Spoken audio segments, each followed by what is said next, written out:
Is everything working? Maybe?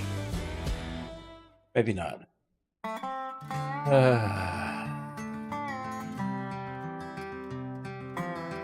Of course.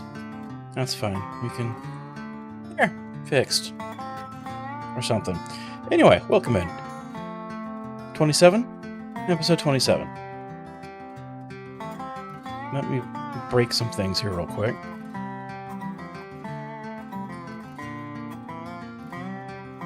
Okay, there we go.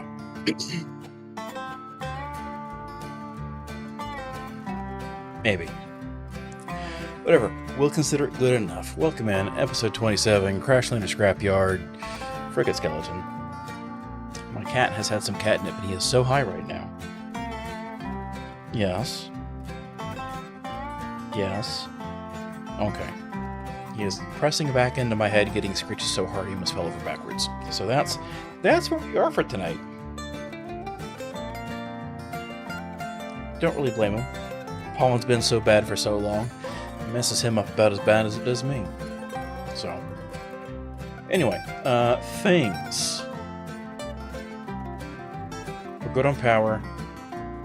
Nothing's really changed on either of our boards.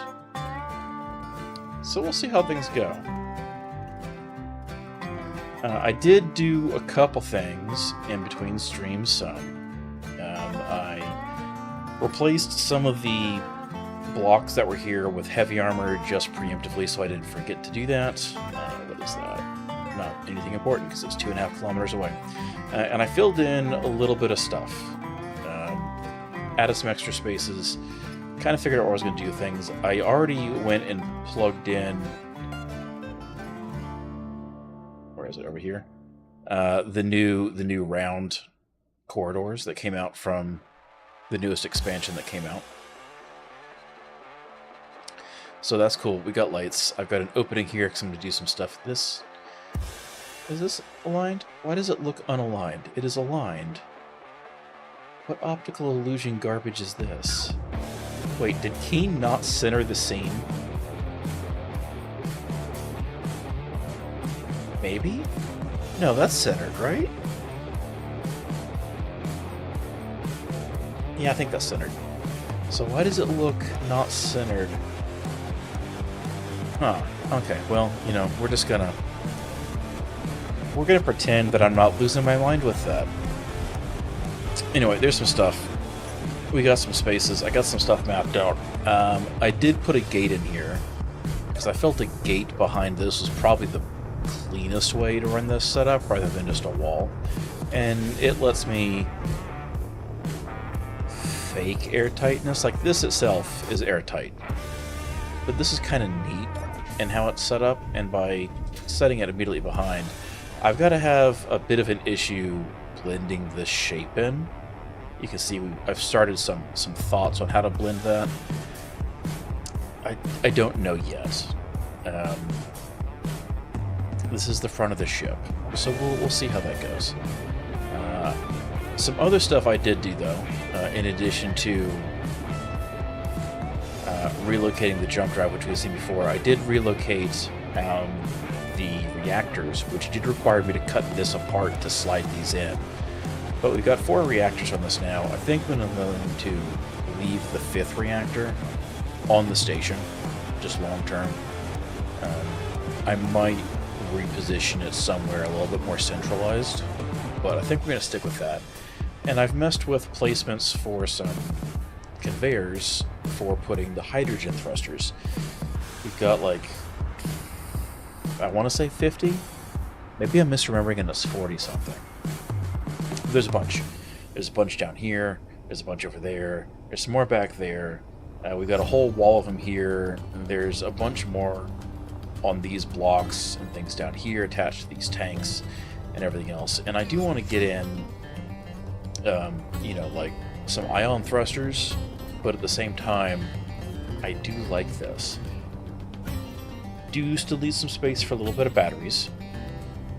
Like, we've got reactors, but also some batteries for some... Oh, that's getting close. 1.95 kilometers away. don't know if this is going to get opened up on, but we might get to hear the guns go off again. That'd be kind of cool. Do still need a place for... I don't think I ever put hydrogen, like H2O2 generators on here, did I? Let's do a check. H2, no, we have no H2O2 generators on here. So we're going to need some, simply because being able to restock hydrogen is good. There's the one tank there, and there's the one tank up at the front. But still need something to trickle with. So I'm thinking between gyroscopes and H2O2 gens, I'm probably going to put like a battery or two, or maybe three up here in the front, and I'll leave the same thing in the back. Simply because I am trying to split critical systems where possible. And maybe we will sandwich the H2O2 gens around our modules for our assembler. I think I still want to keep the bottom open for walkways, but I haven't really decided yet. So, important things. Still need to finish this exterior, figure out where all these tanks or all these thrusters are going in and get them installed. I've got laterals. The question becomes, on the verticals, do I want to recess them in as well or not? Hey, welcome in. And I'm thinking I kind of want to recess them. I don't know if I want the conveyor line to be the outermost layers of the problem. And we're already going to be building up a bit of a rise here for the cockpit.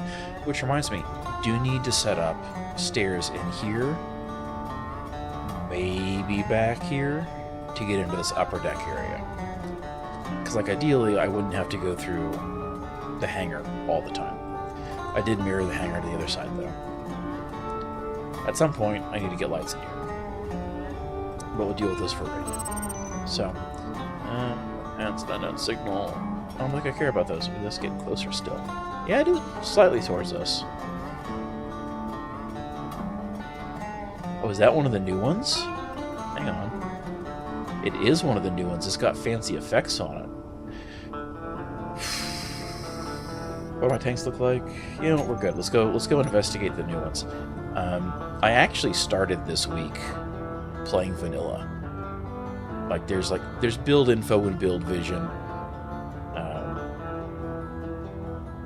And like the mod that reduces the brightness when welding, because it's entirely too damn bright. But I'm not really running any other mods. Like, oh, guns, forgot that. Got too close. Let's just keep flying. Okay, I'm outside the gun range, and I didn't crash into the signal. If I didn't have an increased speed cap, that would have been fatal. If I get close enough to this, do I still get shot? Maybe. Maybe not. Just gonna turn the music down a tiny bit.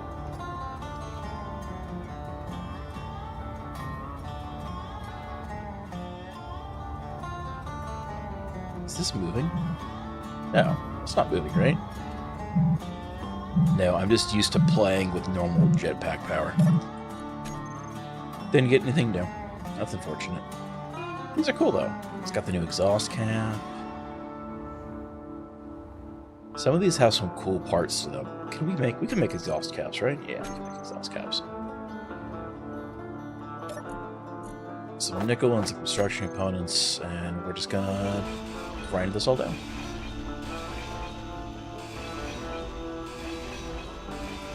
But I've seen a couple of these, and there's some really neat stuff on some of these now.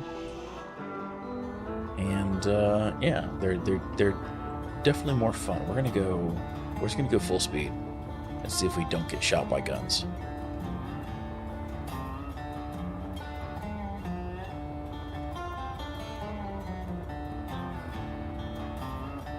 By full speed, apparently I mean slower than vanilla speed limits. Anyway. So with the new stuff, it's kind of cool. It's neat. There's some neat new blocks in it. And like I mentioned, we're already utilizing the new round corridors, because I think they're kind of cool. Like I actually like them.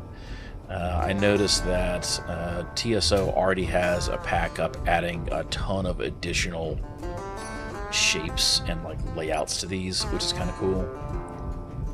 Like ones that have like button panels on them and inventory access and all that stuff. So kind of like with like the TSO pack I ran with Areas of Ore, there's a lot of neat stuff that they add.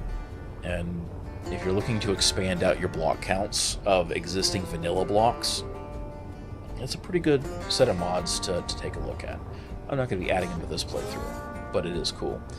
And then we have the bottom line. So I think I still want to keep the bottom this way, but I think I want to do a little bit of shaping eventually. And round some stuff in and or out. But we'll get to that in a bit.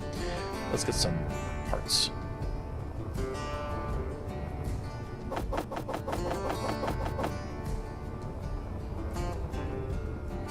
Oh, that's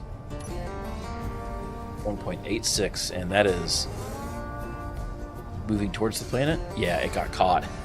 Got caught in the gravitational field, is going to crash. I don't feel bad.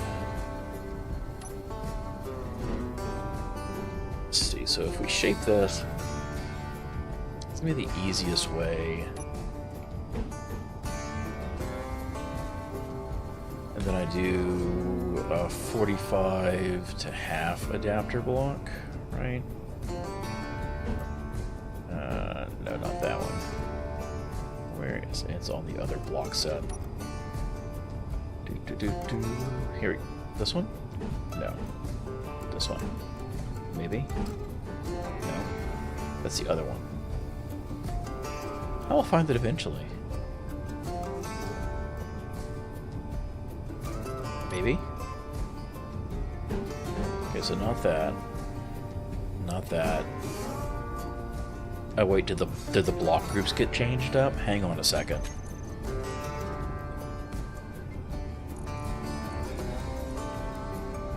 Okay, no. But I still have all the ones. There's a shape missing from this. Right? Maybe not. Maybe I'm losing my mind.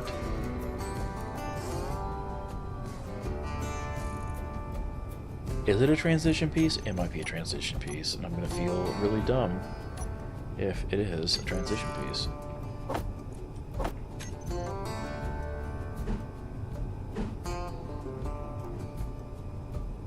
It is a transition piece, and it's going to be this one.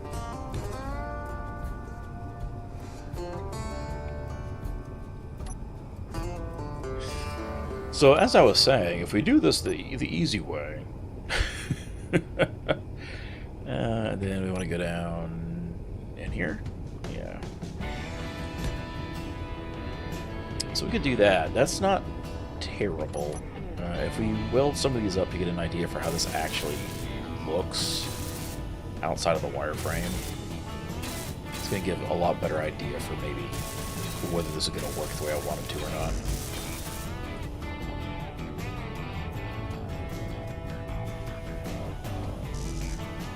Why was that? Oh, I used the wrong one.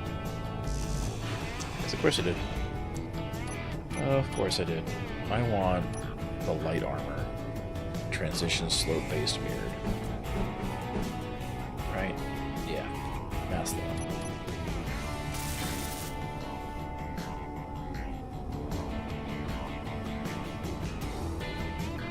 Talking about the pollen and all that stuff, I can smell the outdoors inside my office with the windows closed. It is so thick. It is actively upsetting. Alright, so that's not bad. I don't hate this. I think you might want to use like either a weird color or like a color alternation, like a stripe, perhaps. Go from there. The one complaint I do have about the new blocks is that the refill station requires superconductors, and I don't understand that because the survival kit doesn't. And it does the same thing a survival kit does, except it doesn't heal you. So theoretically, you would think it would be the exact same parts list, minus the med components. And it's not. It adds superconductors. I'm pretty sure... Oh no, they're not blocked out in the scrapyard scenario. Yeah, superconductors. Why do they have superconductors in them? They provide power. If they're conveyed into oxygen and hydrogen, they will refill those on your suit. Why do they need superconductors, Kane?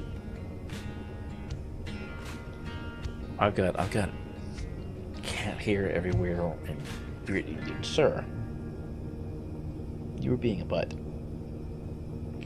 So I keep talking about pollen stuff and getting distracted. Anyway, somebody has a mod that fixes that. It takes the superconductor portion out of that. So there's already a mod that fixes that, which is really good because it needs a mod to fix it. Anyway, I feel like absolute ass because of all the pollen. So if you see me rubbing at my face more than normal, it's not just being tired and a tick. It's that and inflammation in joints and everything else. So we're gonna have a little bit of some whiskey to help deal with that some. Okay, so we have a little bit of the sticking out here, the flat edge, and I kind of like that. I don't know if there's a way to fold that in here.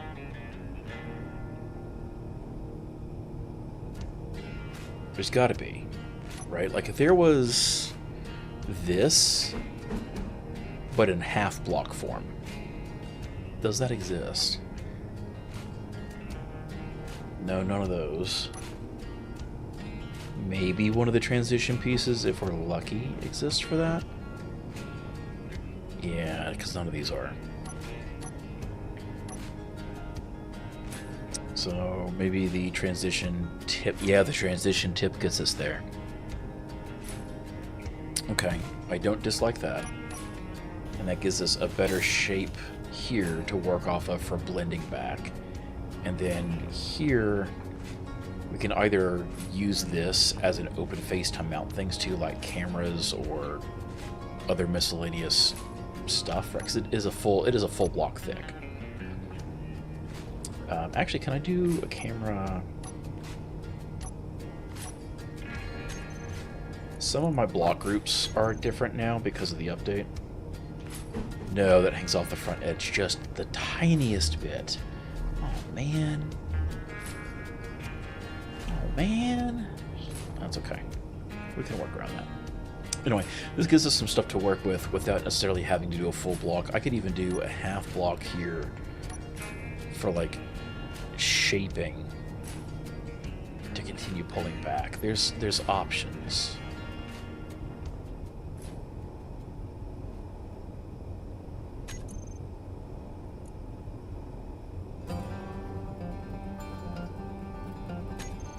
Yeah, there's some options. I just don't know how I want to do them yet. Anyway, I am liking this part. And then I can do... Actually, do I want to do the front out of heavy armor? Because there's not going to be anything necessarily directly protecting that. So we got the gate, right? So if the connector gets blown up, which it's only 100 steel plate for it, it loses its air tightness. It won't be that big a deal.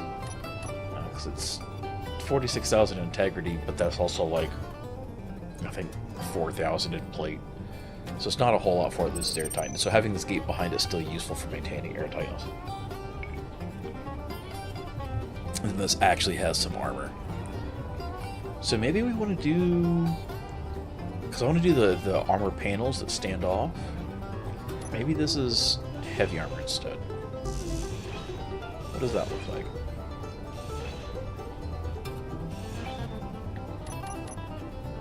Get to my heavy armor plates. We'll do that. We'll do that. We'll do that. And then this.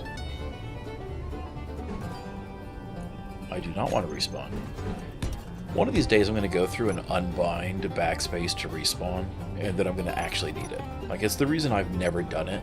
So I'm like, oh, I will actually need to to die and come back, and then I won't have it bound. And I keep coming into scenarios where I just literally never do. Oh crap. That's not a... That's not a shape that blends that way. Okay. So, what are my options? My options are this into one of these blocks, and no, one of these blocks instead. Okay, I could do that. And then that comes out and back. I don't dislike that. The problem is, what's that going... Maybe that's how I differentiate the front. Because the texture for the heavy armor is going to be different. Maybe I just do everything forward this rib out of the heavy armor on the external facing.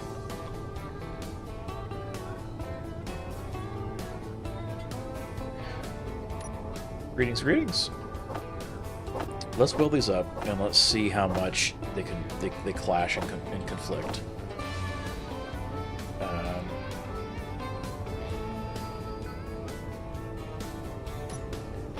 guess I don't need this anymore. Because I took the thing off, I no longer have a connector face there. Dude, it's fine. I'm not remembering what this station looked like from a month ago. Of course not. That would be silly. How dare you say such a thing?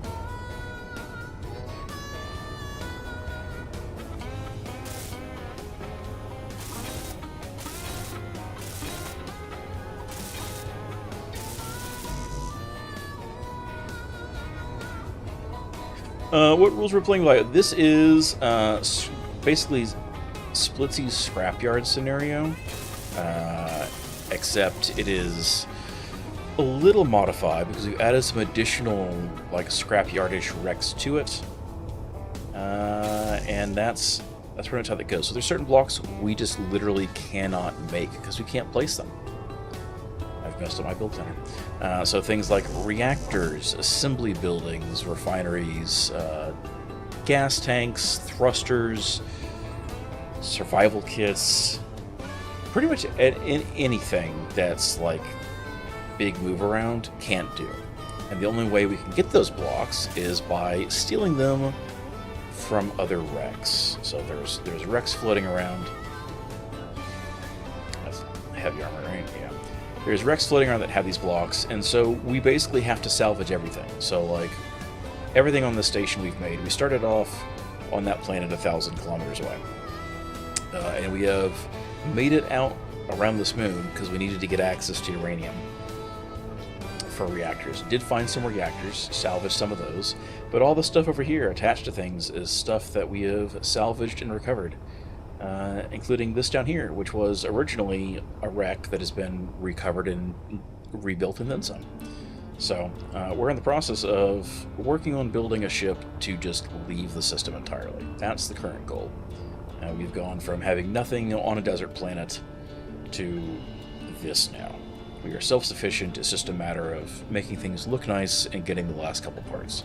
The biggest find we got was finding an intact jump drive and a mega wreck down on the planet, the surface of that planet, and thankfully it had run out of power because it had enough guns on it that if it had power, I could not have gotten to it. I've died a couple times due to guns, but you know. As an example there. There's another wreck. So there's some stuff in this, but the basic premise is there's a lot of stuff we just can't place, and so we have to steal it from other wrecks floating through space. I don't think there's any currently up here with us or down there.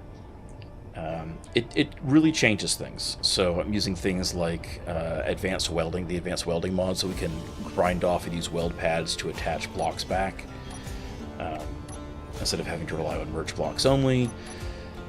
There's the improvised experimentation mod, also known as grabby hands, so we can grab a hold of blocks and move them within limits. In gravity, the force is a lot weaker, so still need crane vehicles and stuff like that. But end goal is to get a functional ship that will be fully self-sufficient to keep us alive, to utilize that jump drive to get away from the system. We slow boated in this station. Actually, it was pretty much only the green part back here originally. Oh, there's one. That's the wrong. There we go. Some of these have guns on them. Some of them don't. Some of them have parts that are useful. Some of them don't. Yeah. So this was originally found in orbit around the planet we started on, which was Satreus.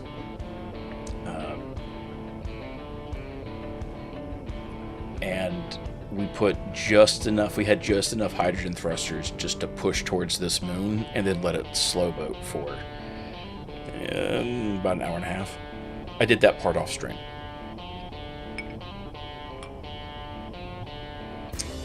One of the new, it's the same one as before. Yeah, we're not going to go chasing after that one unless it's something new. So that's the whole thing. So, let's see, she's slow. We have access to refineries now thanks to salvage. We have access to assemblers now thanks to salvage.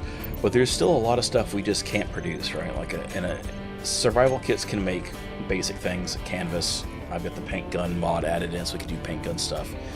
And that's about all a survival kit can make, whereas an assembler is pretty much limited to like basic assembler components.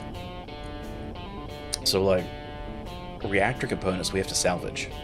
Superconductors we have to salvage. Power cells we have to salvage. Which is nice because we can still break some stuff down. We can make some tools that can break things down. We have some basics available to us, but not a whole lot.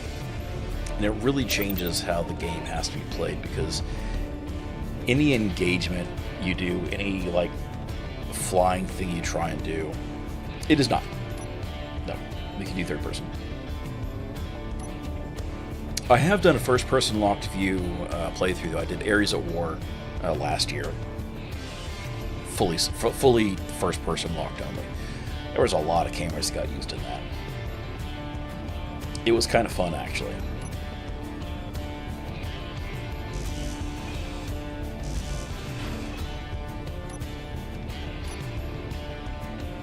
We're just going to replace this with heavy armor.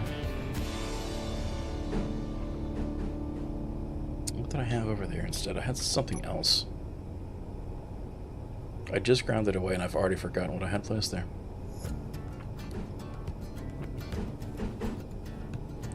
What did I have? What did I just do?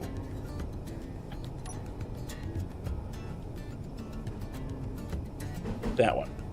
There we go. No, that wasn't it. Oh, it was probably a transition piece. Ah, it's another one of the transitions. It's gonna be, yeah, because that's what I just figured that out. There we go.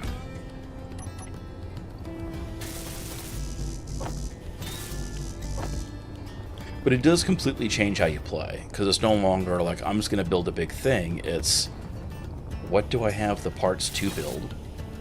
How do I start off? How do I get places? How do I do things?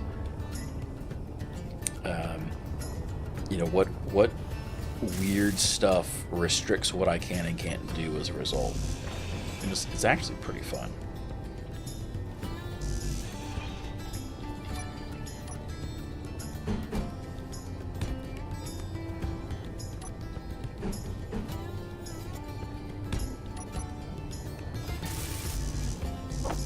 But I do play a lot on first person, just because it feels better, I guess. There's not really a good way to explain it. It's just, it's a feeliness. And I happen to like how first person runs and operates. There's a lot of stuff that I will do flight-wise in third person, like maneuvering into tight spaces. But sometimes it's good to have a lot of cameras lined up, and then other times it's not. Alright, so that's all heavy armor now. I gotta replace this. Just gonna replace the flat blocks for right now. Yeah.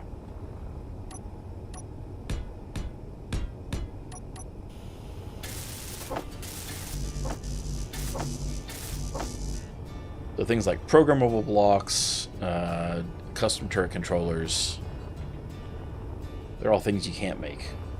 You have to salvage them. Which also means if you get into a fight or you crash because you're not paying attention and you lose your stuff, you can't just make repairs. In fact, when I did repairs to this, I cheated a little bit. And by cheat, I mean I realized that the holographic console table, like the vanilla console table that displays the hologram, you can scale up the projection. And then it's not like a projector because you can't, you know, like weld the blocks in place, but you can scale it up to real scale and overlay something else with its own blueprint, and then use that to know where to place blocks. So it's a little bit less convenient, but if you're trying to like replicate an existing ship design or like make repairs to one that you've taken a blueprint of, you can do it, which is hilarious to me. And in fact, in some ways it was a little bit easier because you didn't have like the weird Z fighting. Like, you still have to place the blocks by hand, you know, but at least it lets you know what was there.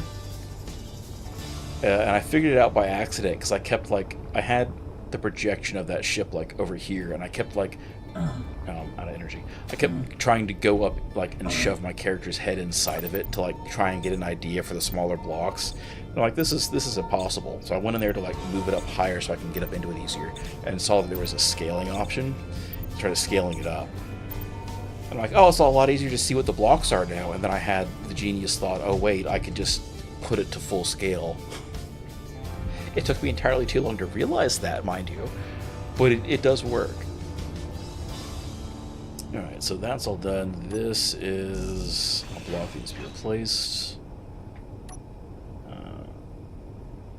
That's the wrong block. That's the right block. Inverted corner. Yeah.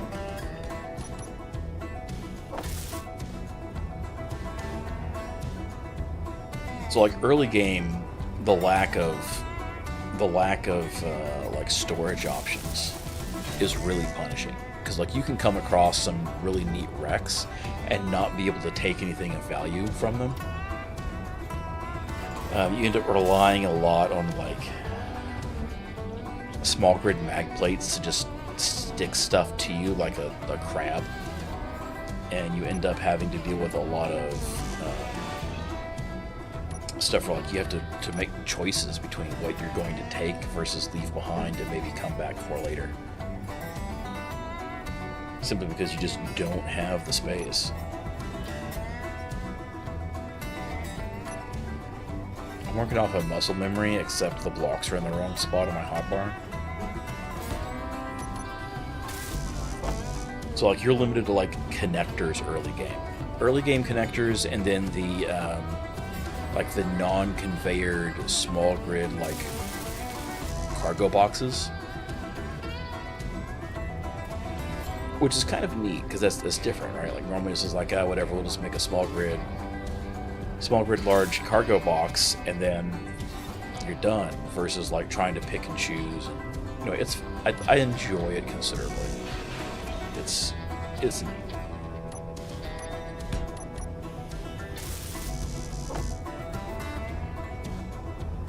And the last time I had done this was a couple years ago, like right when the scenario first came out originally, and like it wasn't fully done yet.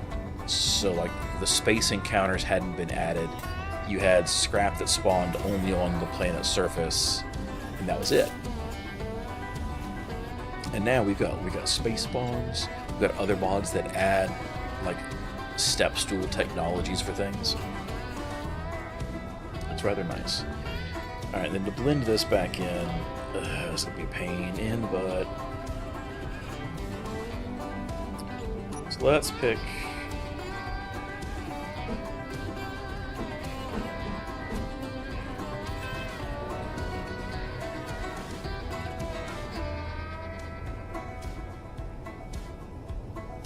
Problem is if I do that, I don't think there's a block that does the partial. And yeah, I don't even think even in the transition pieces there's something that does that.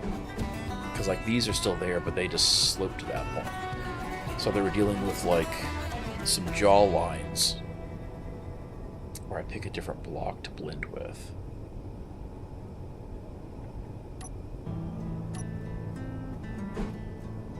Because we could do this instead, and that would keep the existing line. It would take us out the full block, which works for what I was originally considering doing, right, with this block. Right? Yeah, okay, let's try this. Anyway, thanks to salvage, we have some light mining operations that we can do, mostly for uranium at this point. Because, like, there's literally nothing we can make with gold or silver or platinum, so there's no point trying to mine them or refine them. It's like it's pointless extra weight. Whereas something like uranium, cobalt, it depends on what I'm playing. In this case, I've been trying to go with like a semi-industrial kind of feel, so I've been using a lot of beam blocks, I've been using a lot of railings and catwalks with things.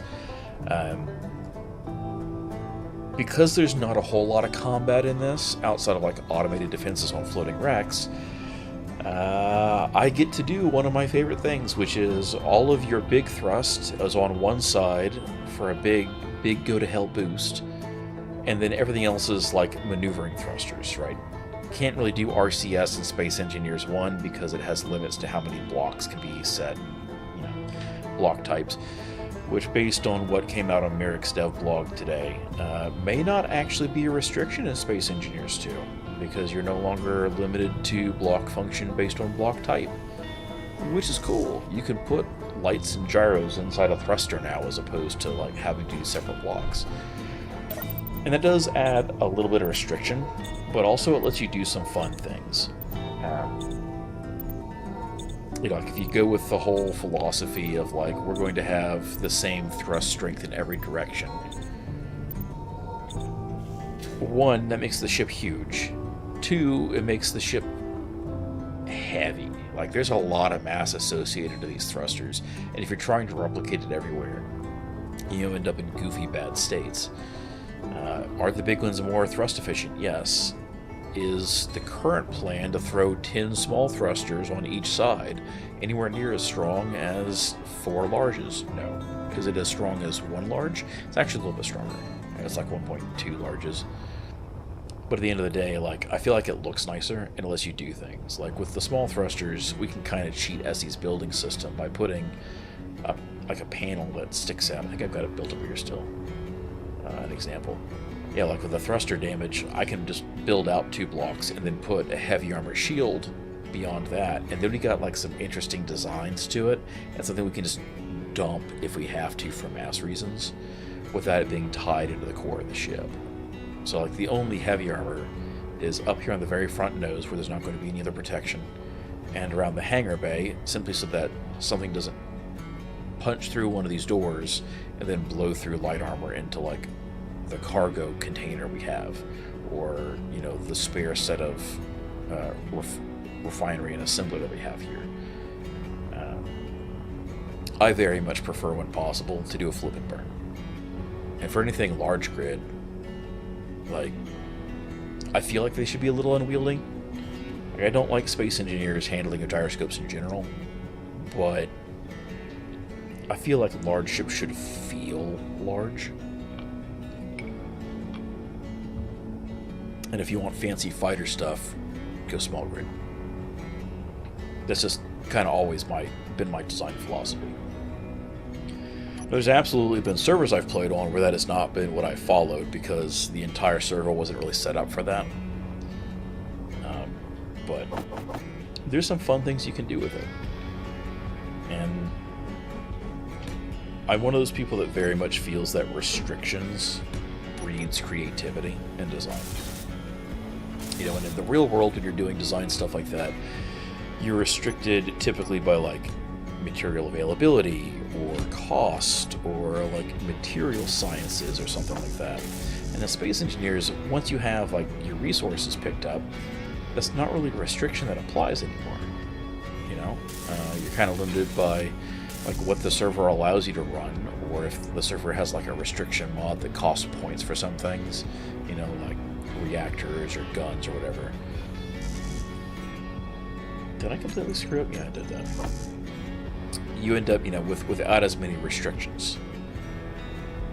And, like, restricting things based purely on aesthetics is good. Like, don't get me wrong. I cut my teeth on games like this with Minecraft way back in the day, you know, a decade and a half ago, and Legos before that. Like, designing based on aesthetics is absolutely a thing. But I also feel like I screwed that up. I don't like the way that looks. Let's take this off and fix that. It's one of those things where, at the end of the day, having the restrictions is better than not having the restrictions in a lot of cases.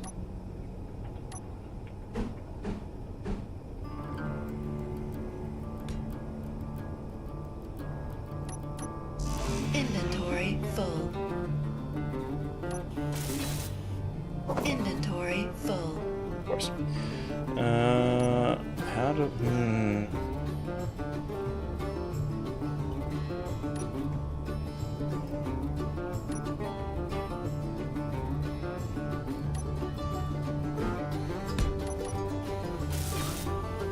How do I want to do this?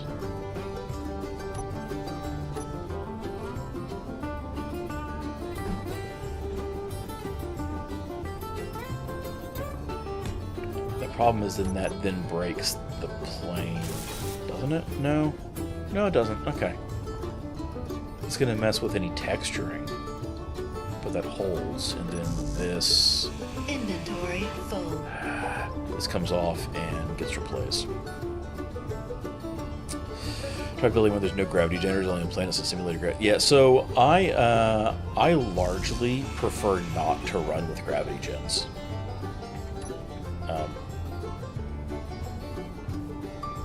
The only time that's different is if I'm doing a lot of stairs, because, like, Space Engineers is like magnetic boots, like making you stick off the stairs at odd angles and constantly doing this as you go up and down stairs just upsets me. Like, when possible, I prefer to build without... I kind of like that. I prefer to build without generators for gravity, but there's just sometimes you just can't. Like, this ship doesn't have one on it, actually.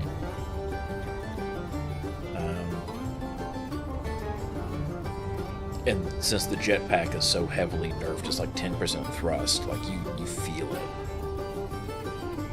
If you could keep... Like, in real life, if you're going up a flat set of stairs with magnetic boots, you're not going to suddenly pitch backwards like you're just walking up a ramp, right? But due to engine limitations of the SE1, that's how that works, and it's just upsetting. Very upsetting.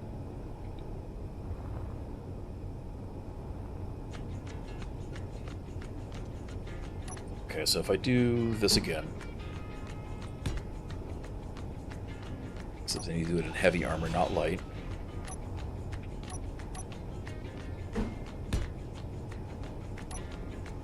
And then, is there a way to blend? Yeah, there's a way to blend that. There's a block for that.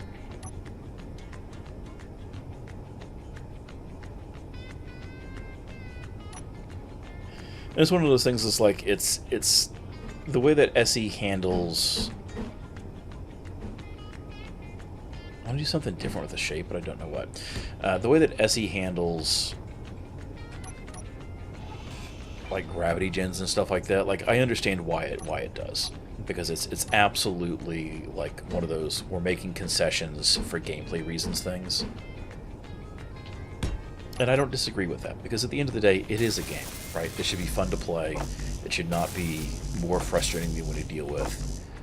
And sometimes you just don't want to deal with the goofy fiddly bits.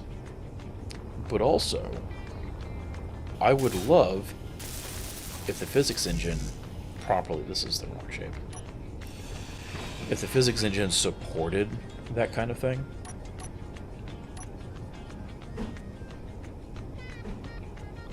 Like if the physics engine supported something like rotational gravity, you know, I would love that. That's completely wrong. Alright, I don't like that, so let's rethink that some. That still feels good.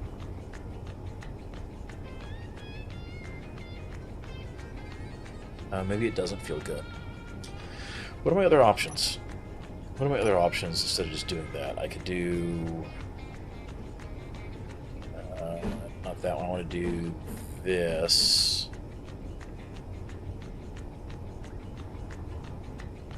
Yeah, let's try that shape instead. Let's reshape this a little bit. Inventory full.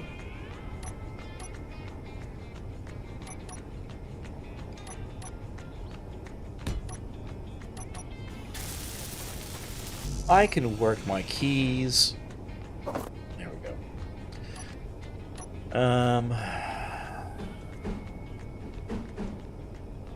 No, because that changes that angle again. Yeah, there's no way to... Let's go recharge the suit. So maybe we change the block in front and hard alter that overall faceplate.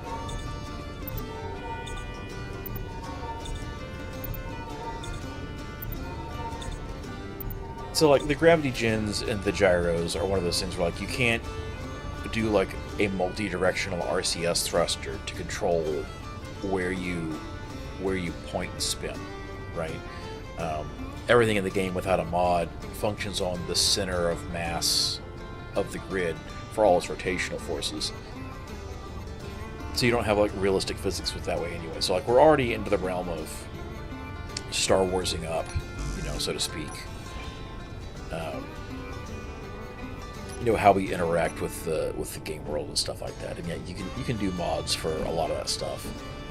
But at the same time, at some point you have to stop and go, what am I doing this for? What is the reason? Is there value to what I'm actually doing, or am I just adding complexity for the sake of complexity? And that is something I constantly struggle with. Alright, so we're back to that.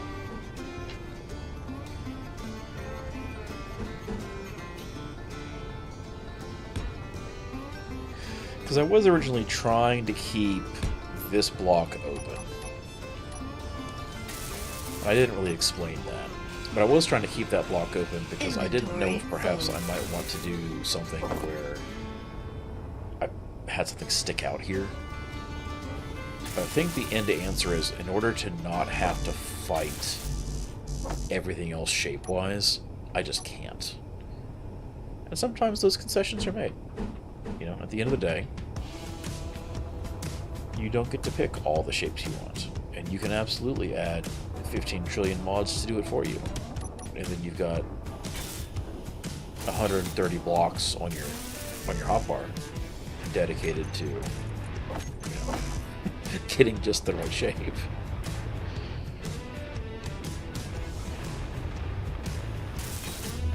I'm not hating this though. This is working. It might need to come out a bit more, though.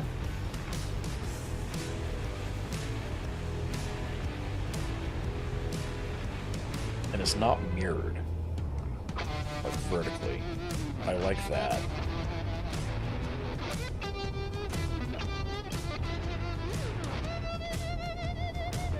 Huh. Maybe I end up changing the banding instead.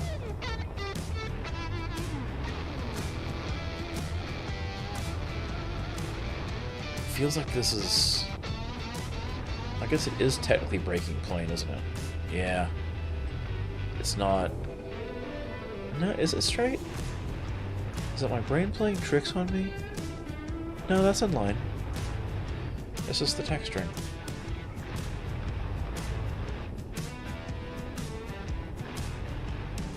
I am having to use way more transition pieces than I think I ever wanted to use on this. But that is working. And I feel like that blends well enough. And then we pull back from this front edge and leave this lip. Yeah, that works. Okay. I'll replicate that over here eventually. Do need to get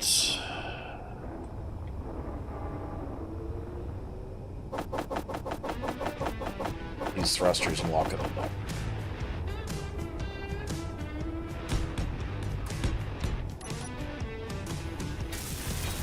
We're not going to weld those other ones up just yet.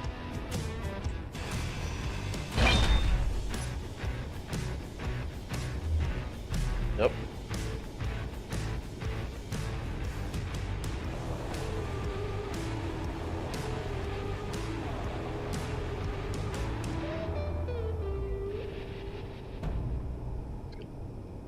About there. I'll throw a weld pad on the backside.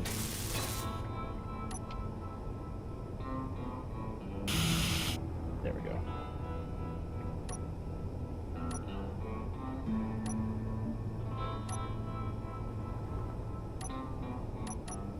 It's just a matter of repeating the process over and over again.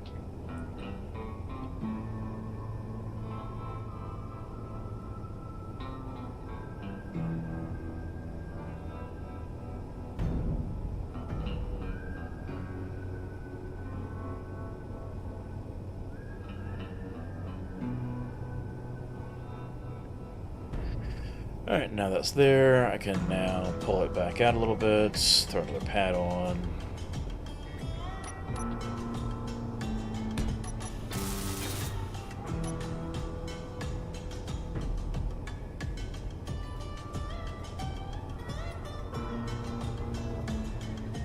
Just align that. Oh, because I didn't weld the back plate. Duh. We're not going to weld these yet, so I don't actually stick them in the wrong spot. No, that was a dumb thought. We're just going to go ahead and weld them now. So I'm absolutely going to forget. That took me all of 15 seconds to forget.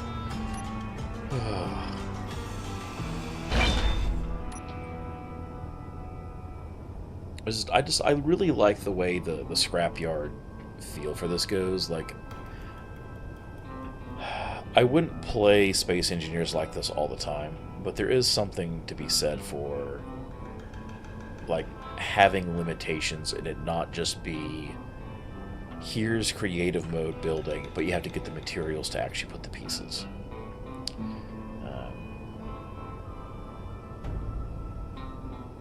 And I'm really glad that Splitsie put this scenario together in a completed fashion, because I was working on something similar myself, just to give that kind of scrapping-esque feel, and he implemented that way better in this mod, and the people who contributed to that implemented it way better than I ever would have.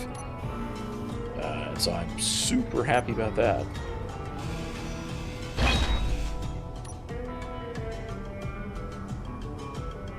Actually, hang on a second, what's the airtightness? Those are not airtight, which means these are also not airtight. What do these expose out? So we got an opening up top there. So if I replace these blocks, but I don't need to worry about losing airtightness, as long as I put something on the inside as well. And that's the important part.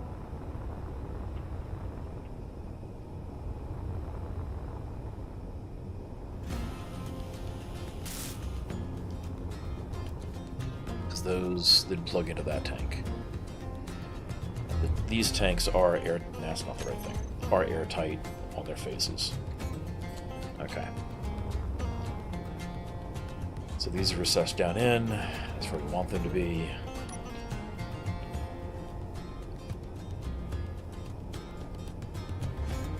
Come on. Stop moving. Stop moving. You can do it. There we go.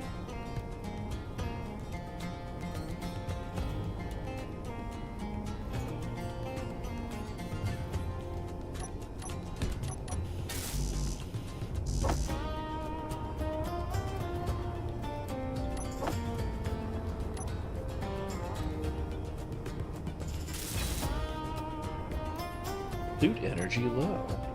You know, Keen have said that the next thing they're going to be doing is adding like survival, like actual survival elements and mechanics to the base game with the next update. Like food and things like that, like nutrition, actually having to care about stuff like that. And I really hope they give a way to upgrade suits to have more power. Or like make battery packs more functionally useful. Like power cells actually worth doing. Because like I personally think that power cells for your suits should be more like you just swap a battery in and out, not you plug it in and it recharges your suit. Gravel brickers, exactly. It's like there's...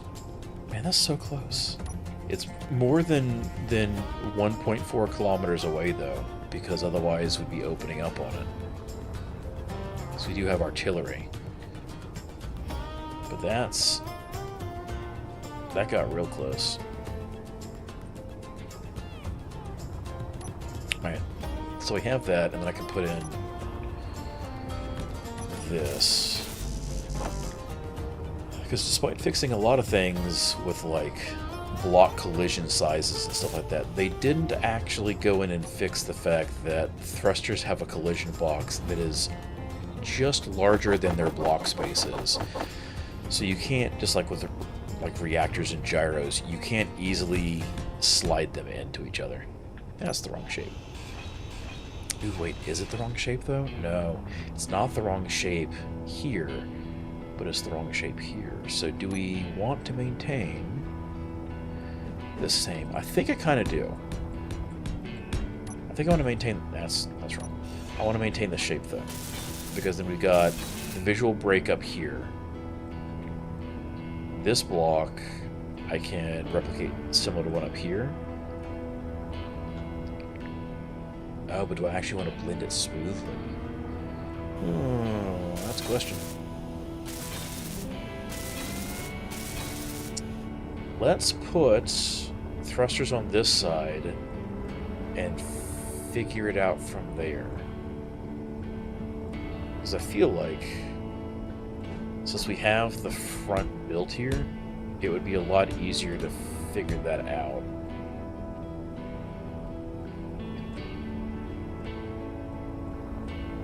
Ah, crap.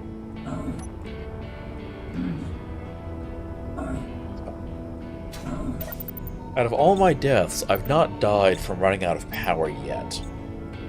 And this is, what, stream 27. I've died from lots of other ways, like slamming into stuff, but I've not died from power-based asphyxiation yet. Which is honestly kind of impressive for me. I've been taunting that one for months now, and it hasn't happened. So I feel like I'm pretty good. Then again, I did have the whole, like, don't vent the living quarters into space as one of my goals, and then promptly did that. So, you know, maybe I shouldn't.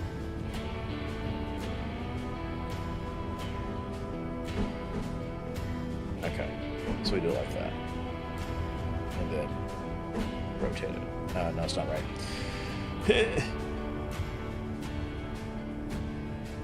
Okay, so it's that way. So if I do this, and then rotate it, should be facing the right direction now? I mean, would be if I hadn't accidentally turned on auto-rotate, like a doofus.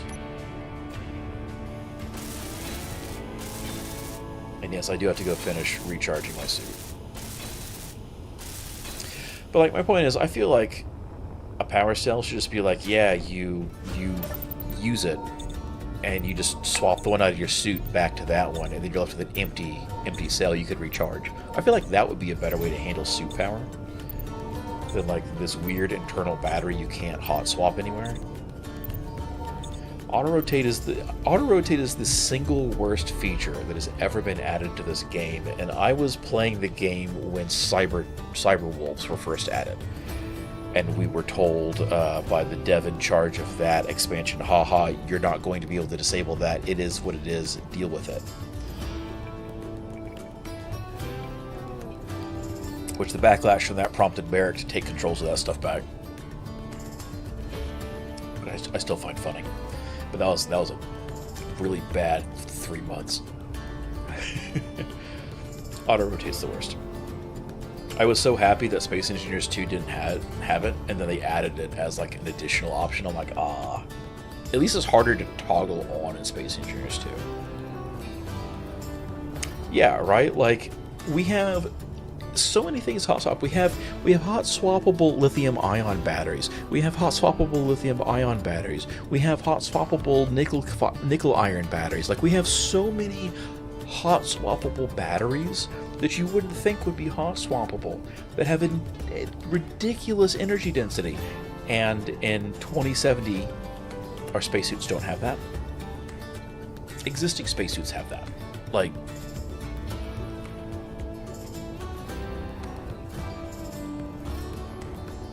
it's a rant for another day. Alright, so I got I did set this up right. I just need to actually use the right block for this side now.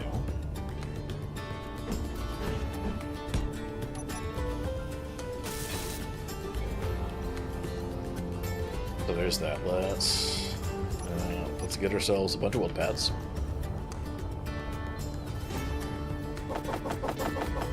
I mean, hell, even if it's like a hydrogen cell, right? Like, which in all honesty, I would expect it to be more like a hydrogen cell that powers our suits, like in lore reasons.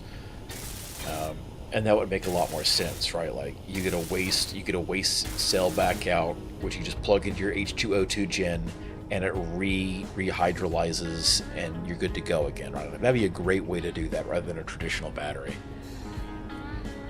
It's swappable. See, I'd be on board with that. Let's do that, absolutely. Because apparently our suits have some sort of magic tech that makes it so that when we have our helmets off, standing next to refined reactor-grade uranium rods, you know, we don't suffer anything for it. So, let go of it. So clearly we've got something going on. Like,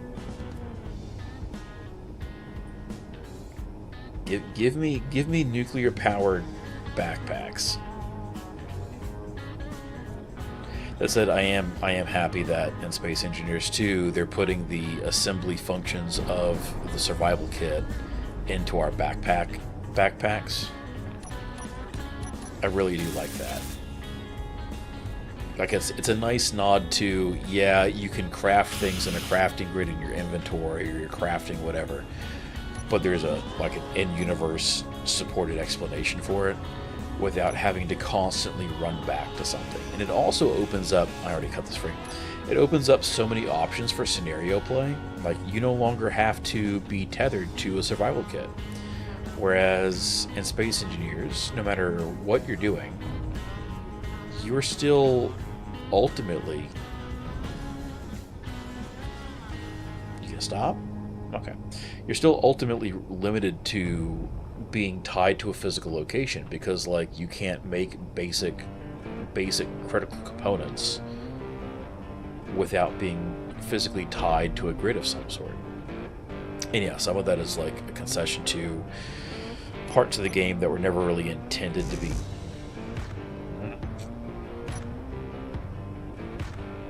Parts of the game that were never really intended for this purpose, you know, when the game was first being worked on and all that.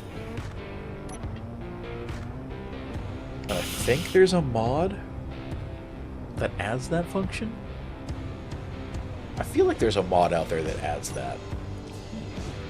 And maybe we'll see some of that backported with the next update, right? Like, they have been backporting some stuff that's worked really well in Space Engineers 2 back to Space Engineers 1.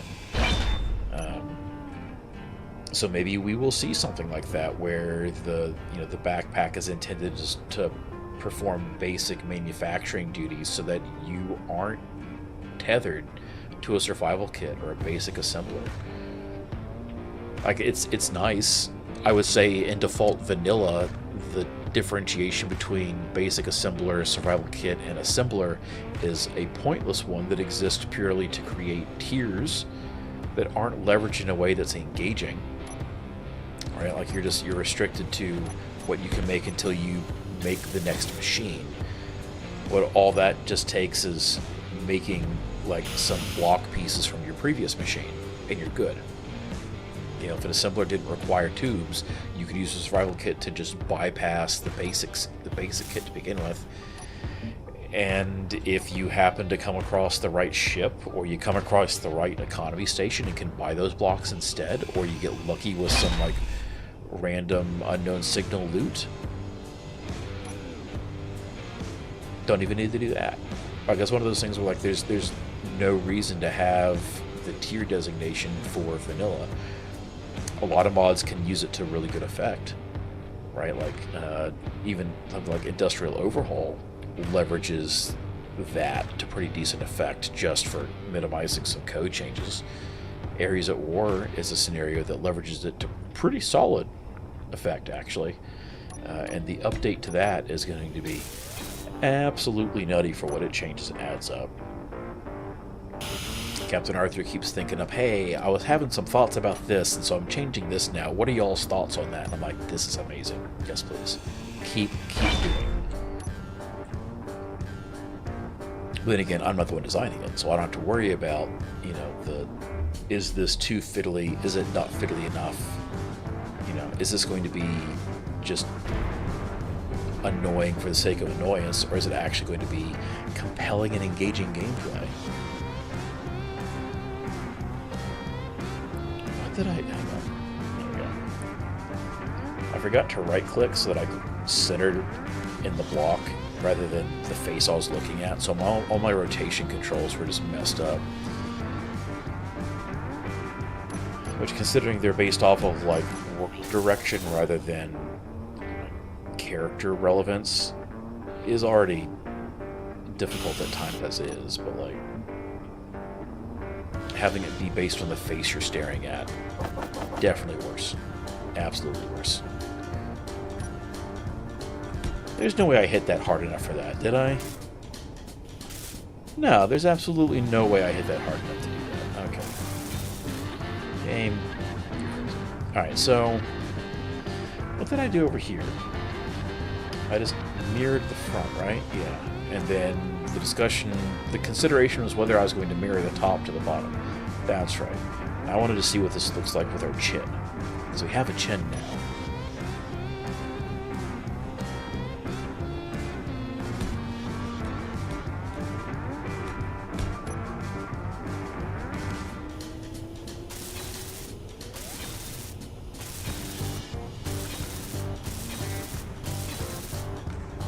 Of course, I could draw this up into like a half block height, but I feel like that's just asking for trouble.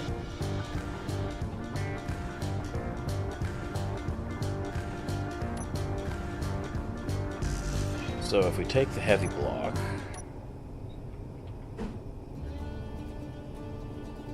there's some options available for shapes. I don't like that because we got conflicting angles.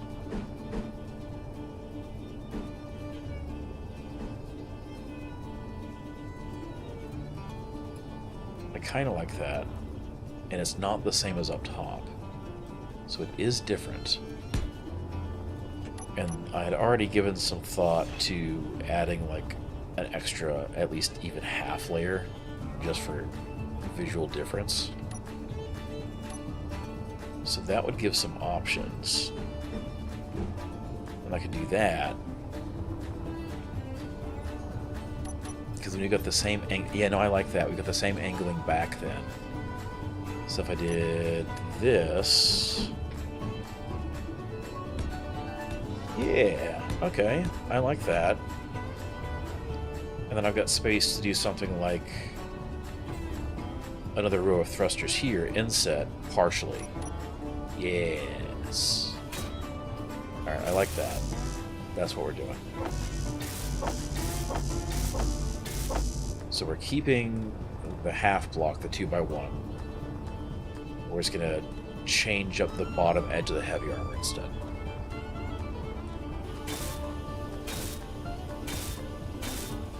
What happens is I sit down and I go, what about Space Engineers doesn't meet how I see, like, in my head the game progression and the game canon going, you know, from like an in-universe perspective. Because a lot of what Space Engineer 1's lore that we do have was kind of like cobbled together as expansions came out. Because there wasn't ever intended to be any.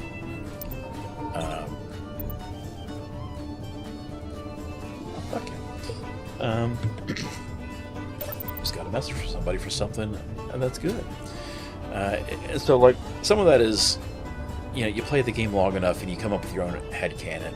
I keep going, I could very easily do a mod to address this issue. And I get about halfway written with it, and I'm like, if I finish this, I have to provide support for it, and I don't want to do that. I guess it's what pushed me out of Minecraft modding, was I don't want to have to deal with the users of the mod, because most are great, right? Like most people who use a mod are outstanding, and even like they're really aggressive with like, I think you should make this change for this thing. It's not because they think it's bad. It's because they want to see something they think is really cool and good, and they want to see it made better. And in their mind, their suggestion would do that. Or they identify like a problem or a deficiency with like, this is cool, but it feels like it's missing some key pieces. But I don't have, like, I can't explain what would be necessary to fix it. Right? Like, it's one thing to be like, here's an idea, and another thing to go, here's the implementation method for it. And there's nothing wrong with only being able to do one of those two things. Great code departments are a mix of people who can do both. But, like, there's also some people in modding who are like, I am the absolute worst garbage person in the world, and I'm going to be actively abusive to you if you don't do exactly what I want. And I dealt with that enough, either in, man, I dealt with so much of this stuff, and like, it's Minecraft. No, it's not any different once you leave Minecraft. Like, it's the same way with everything. Like, the bigger the game, the bigger the mod, the more you see it. Right? And I have zero expectations that anything I released will be huge. But the possibility is there. And the problem is, if you write something, or you put a mod out and you're like, I think this fills a really good niche for how I like to play the game, there is the risk that it does become popular enough to attract those kind of people. And I just don't want to deal with that. And eventually, I'll probably stop being stubborn and be like, this is dumb. Goose, just do it, damn it. But also, so I'm just going to hold off. That's how this is going to go. And eventually, I will put out an overhaul mod. And it'll have garbage graphics. And I'll be like, cool, if you have a problem with it, submit models for me to use. And the people who are good at that part of things will do that. Or they won't. And either way, it doesn't matter, because at the end of the day, it'll still function. And there'll be a big overhaul, and it will fix all the weird stuff I think is really goofy about how, like, manufacturing and refining are implemented, and how, like, guns don't work the way they should. Oh my god. Like, you can tell the devs for this game are in a country that doesn't have a huge gun culture. Right? Like, none of them have shot competitively. None of them have been deeply involved, like, on a regular basis, where it's a regular pastime or a hobby, or, you know, or ex-military, or whatever that happens to be for whatever, you know, your country's setup is, because most countries are not set up like the US is. But, like, vehicle scale weapons just do not behave the way they should. Which is also why I don't like Weapon Core. Because the things that Weapon Core fixes are not... Let me take that back. When Weapon Core first came out, it was very much needed. Like, this is before the days of the warfare updates for Space Engineers. We had interior turrets that were goofy and dumb. And we had Gatling guns, and that was it. I don't even think we had rocket launchers. I know we didn't have ship-scale rocket launchers yet.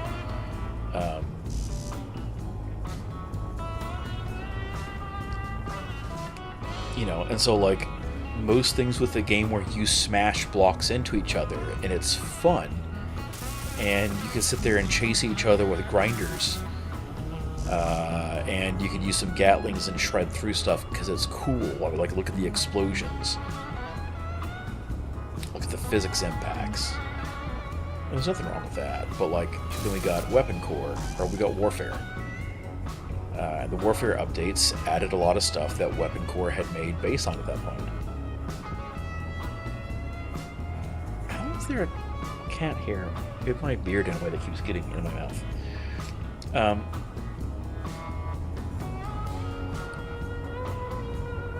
And we ended up with, you know, assault cannons and artillery cannons, and we ended up with multiple kinds of, you know, ship-based rockets, and we ended up with explosives and all this other stuff. And it was cool.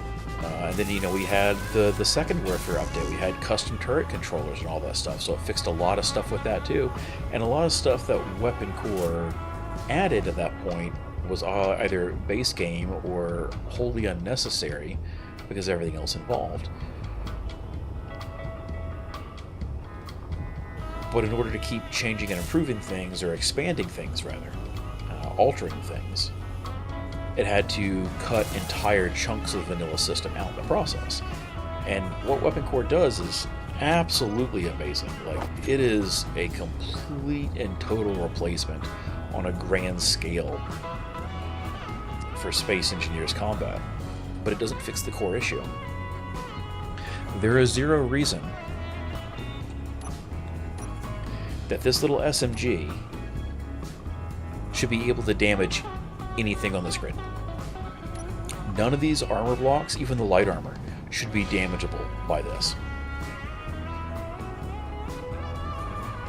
Not a one. Heavy armor shouldn't even be touched. Heavy armor shouldn't be touchable by a small grid Gatling gun. Like, we're looking at 308 caliber at that point, generously speaking. There's zero reason we should be able to damage heavy armor on this. It should just spall off and be done.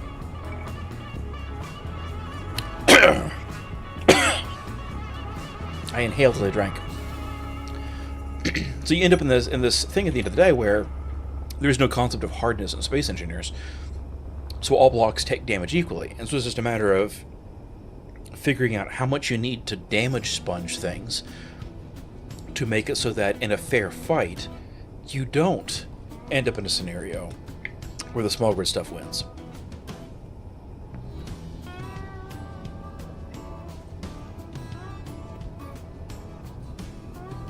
And Weapon Core doesn't fix that. Weapon Core does not have a hardness system. Vanilla at least has a system where you can flag blocks as damageable by character scale, or I think it has a toggle for small grid too, but that's it. It's just grid size. It's not like you can't set like hardnesses or anything like that, or penetrative values, or like a small grid assault cannon or an autocannon can deal damage to large grid stuff, but the Gatling can't. There's no way to set it so a character scale rocket launcher can deal damage, but the pistols can't. Also, the amount of recoil these weapons have in character scale is insane. Do I want to add an overhang? I was sitting here looking at this, I'm like, I feel like I want that hanger to come out a little bit.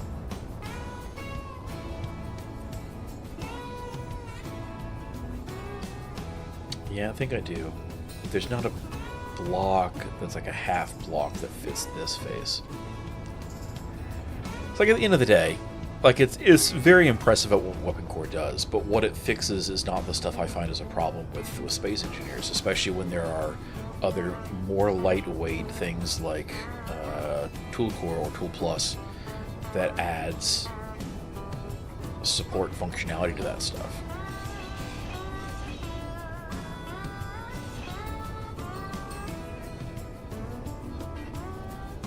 And I'm not about to write a mod that rewrites that, because good God, do I not want to have to support that.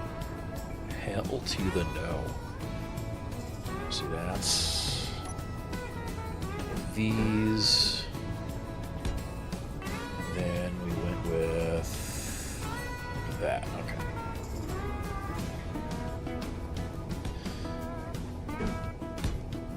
Yeah, and Vanilla Plus is very good at what it does, and it doesn't have compatibility issues.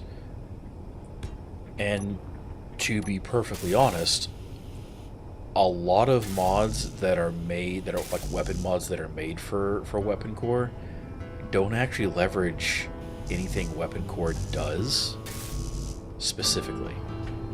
Like, it's either this, I'm not hitting the thing to do the thing. It's either stuff that could be done entirely in vanilla, or, you know, Vanilla Plus or something like that could be used for it nowadays instead, because it doesn't need the full preponderance of that stuff. Like, do you have additional damage types between energy and physical? Absolutely, in Weapon Core. Do they get used for anything except shield mods? No. Is there a way to leverage them in any way except shield mods? Also no. Build planner, you're making a fool of me. Could you not? Like, if this game had like even like a 1 to 10 scale of hardness, right, where like if you gave a block hardness 5, then weapons that had a weapon strength of 5 would deal full damage. But if it was a weapon strength 4, it would deal like half. And then 3 would do like a quarter, and then anything 2 or lower it just wouldn't deal damage, right? I think that'd be amazing. Yes, so because related to all this, Ash has done a lot of really good stuff since taking over like primary stuff on Weapon Core, and Ash Like Snow has been like they're behind the Tool Core stuff, which is pretty good too. I really like some of the stuff I see coming out with that too, right? And this is one of those things where at the end of the day, some of it just comes down to like adoption rate. Like, a framework is only as good as the mods that people play on it.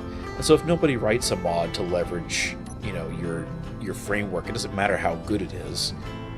It's just not going to get used for anything, and it's going to slowly die off, right? So like, I do understand that issue. And so some of it is just Weapon Core. We build for Weapon Core because it's what people know of the best, and it's what people ask for the best. And then it becomes, I don't want to have to maintain multiple versions of my mod, so I'm just going to drop the normal one and do the Weapon Core one, because it's just easier to go for the one that has the loudest voices asking for stuff. I fully get that. 100%. 100%. And I don't blame any mod author for that at all. If we can get back to a more vanilla-based system, I'd like Weapon Core more.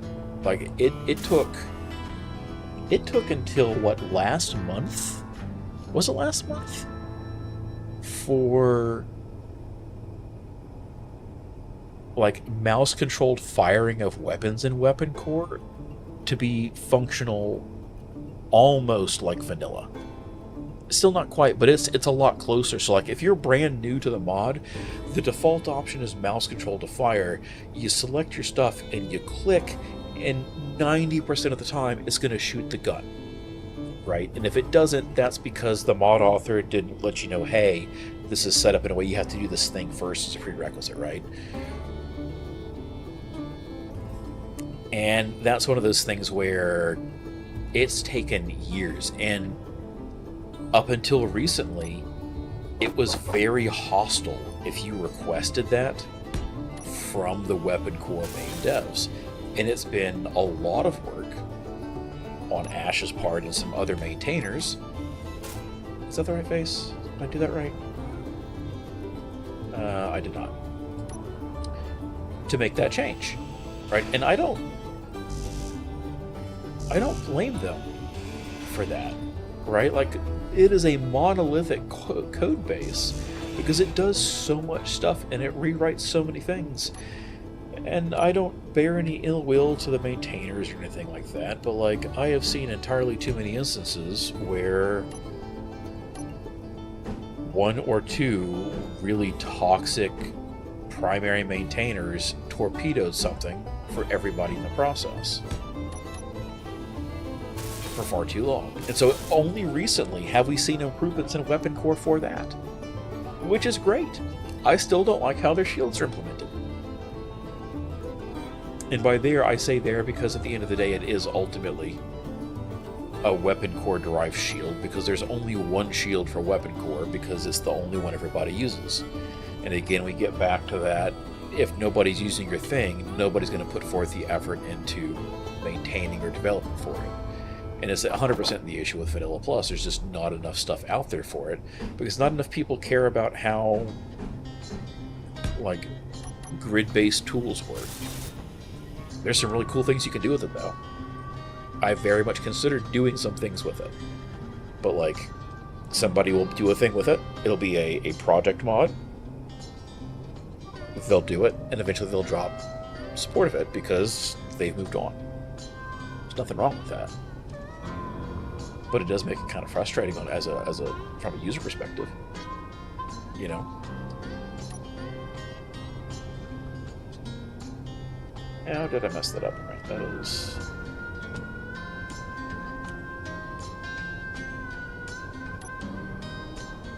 that one, okay. No, not that one. That's in light... oh, crap. Did I actually put down some light armor here? I did, heavy armor, heavy armor, heavy armor. I keep doing this where I accidentally swap back reflexively. Here we go. More light armor. Heavy armor. Okay. So I have to fix that.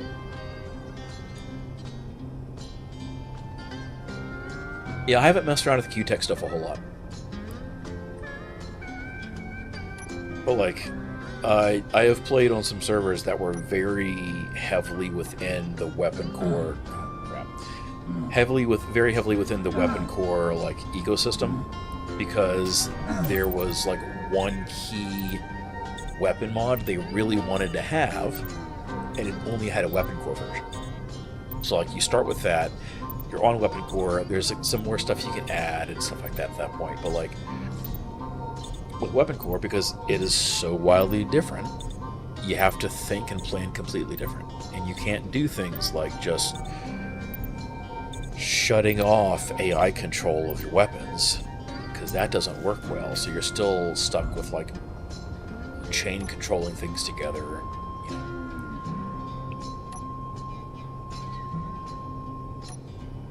And there's a lot of people who love it because they've got mods that they really love that leverage it. That's cool. I don't understand the point with a combat system that comes down to sponge fights. And that's ultimately my issue. Is a sponge fight is not interesting to me. It's not. It's that one. Okay. You know, if it comes down to who has the most stuff, like everybody complains about Gatling guns, vanilla Gatling guns in vanilla PvP. And they're not wrong to complain about them. They're absolutely ridiculously busted.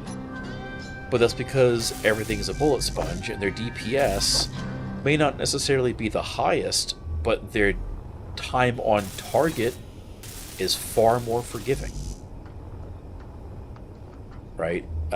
You know, the stats for performance for like projectile travel rates aren't very far off from actual like naval weaponry. But also, some of it's complete dog water. Alright, so I think we go back, we repeat this process again. Here.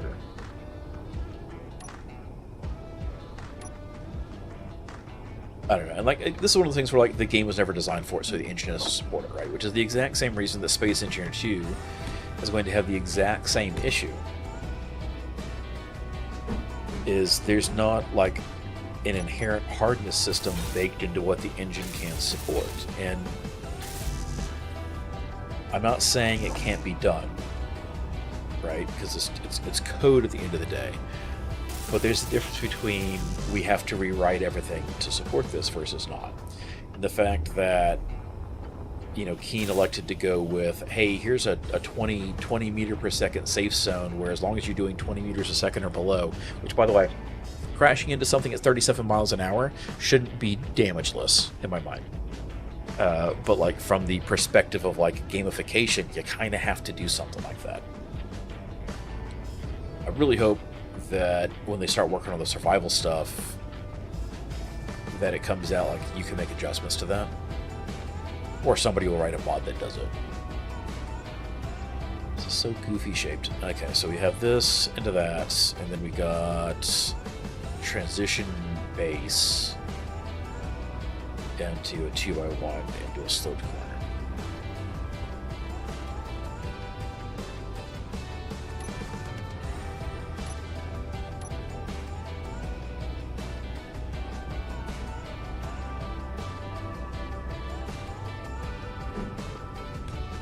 And it's one of those things where, I don't know. This is really just me complaining about weapon implementations. That's really what it comes down to. And eventually I will get fed up enough with it that I do a rewrite of the vanilla weapons and rebalance them. And it'll just be what it is.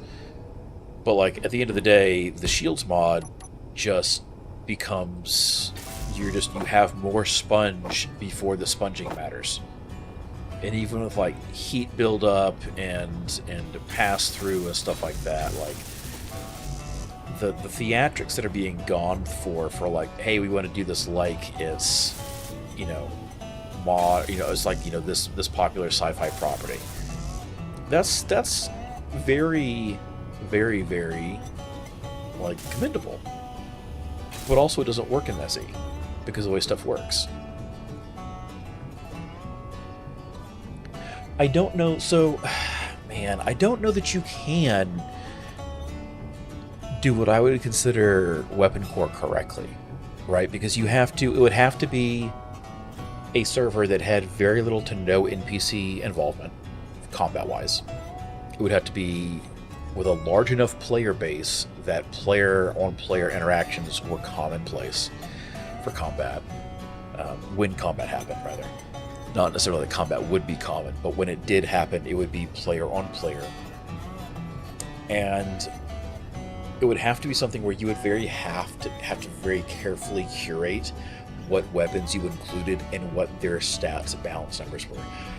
Because so many people are like, I made this cool mod. It's a cool weapon mod. It's a cool weapon pack. It's got great visuals. It's got like real good feel to the sounds for some of them. Like there's neat interactions at that level. And then you shoot, and their whole goal is just to vaporize whatever they hit immediately. Right? So you have to then bullet sponge through shields because they're balanced for that. It's just, you would have to, I don't think anybody has a weapon core based weapon mod that you could run without doing heavy mod adjuster action to change the stats, because it doesn't work and it doesn't feel good otherwise. And part of the issue with that at the end of the day comes down to there's not really a way to impart a reason for players not to go full murder hobo against each other. Right, like there's no like meaningful risk at the end of the day. Because like if you die, cool, you reclone. Build a new ship and go. If it's something where like resources are scarce or semi-scarce, cool. So then I've completely forgot to click these. The issue becomes then less a problem of I'm just going to go mine a bunch to, okay, well, I'm just going to go grind whatever thing got me those resources in the first place. And you got a little bit of hesitancy there sometimes, but it's usually not the people who should be hesitant who are hesitant at that point.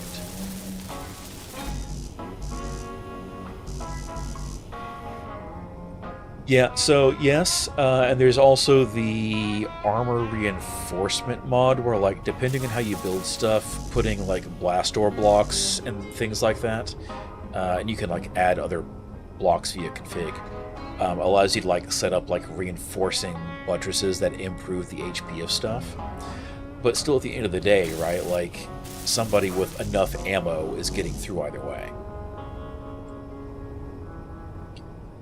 And so, like, for a lot of the existing weapon core weapons, you've got to go through and you've got to massively nerf them. And then at that point, you've got players going, I can't have my super fun insta-delete, power fantasy involved. And so it's going to feel bad, even though it may not actually be bad. It may be great. It may be perfect. But the feeling is going to be wrong. And so then you end up in a scenario where you have to go, okay, what is the actual intended goal? And the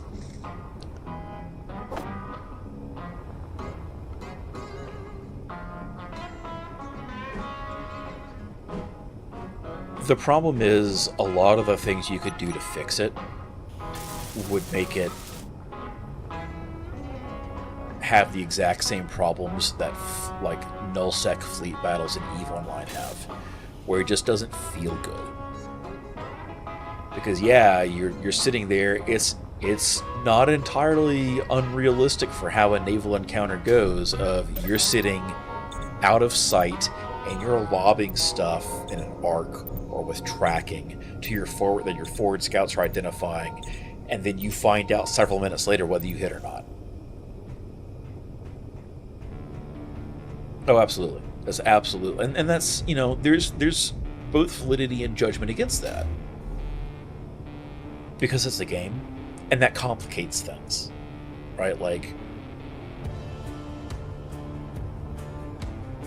I don't know, there's a lot of stuff, and I don't know there's an easy way to fix. Because, like, if there was a hardness system, it would fix, like, 90% of my issues and complaints with combat. Like, just 10 levels. 10 levels, and, like, you set clear expectations, because, like, heavy armor is cool. For the mass of a light armor block, it's something like 1/8" stainless. If you assume that, like, it's a sheet metal box with, like, miscellaneous cables and shit on the inside. And heavy armor is like 2-inch hardened steel by the mass, or somewhere around that, right? There's not a hand weapon in the world that should be able to get through 2-inch hardened steel. Like, 1/4-inch AR-500 plate is going to stop most non-anti-material purpose firearm rounds, right? Like, yeah, you can get into, like, armor piercing, and you can do stuff to mess with it, but, like, your general ball ammo is not going to do anything to that, and that is 1/8 the thickness of what the equivalent mass would indicate heavy armor plate is. And it's actually thicker than that if you assume that heavy armor is just heavy armor and it has no, like, internals to it. It's just reinforcement and stuff like that. So, like,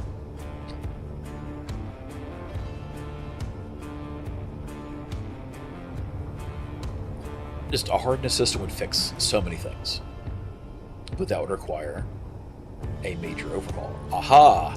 I knew there was some goofy stuff going on here with that, with the texture just not lining up just the right way. I wasn't going crazy. I just placed things wrong. Every time I come over here to the side, I keep staring at that. I'm like, no, I didn't mess those up. So, yeah, like you would have to set up a system that would properly handle like checking whether damage should be done based on, because like you can already track in the engine and the code what's hitting and from where it's coming from, right? Because it does that for assigning damage anyway. Because like artillery shells are actually missiles in the code. Anything that can deflect in vanilla is actually a missile in the code, versus like Gatlings, which are not hit scan, but they're they're a laser, right? They're a projectile laser.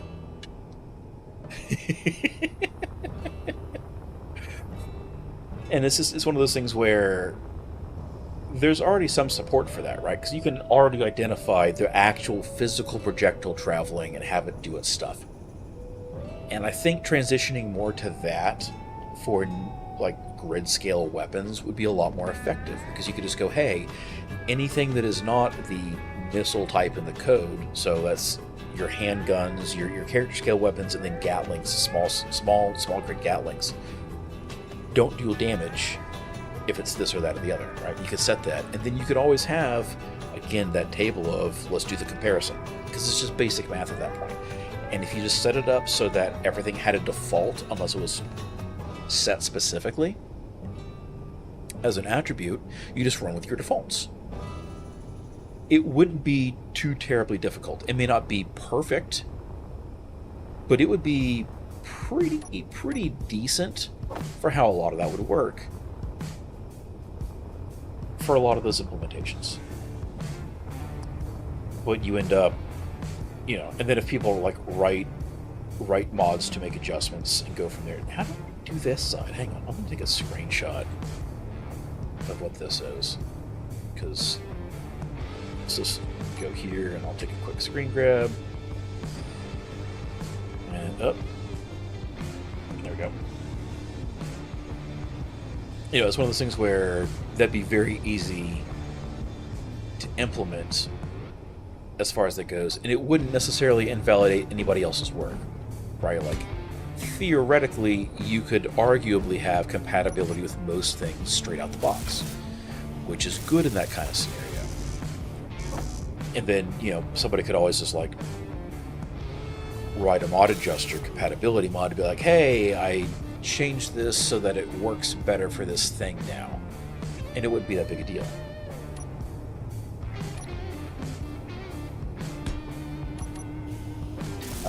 At least that's how I would probably implement it. And I know there's some goofy corner edge case things where you would have to make, like, it wouldn't actually be that simple, right, to do. But at a principle level, yes, minus like weird corner case stuff for like things that Keen have changed or implemented in weird ways, stuff like that.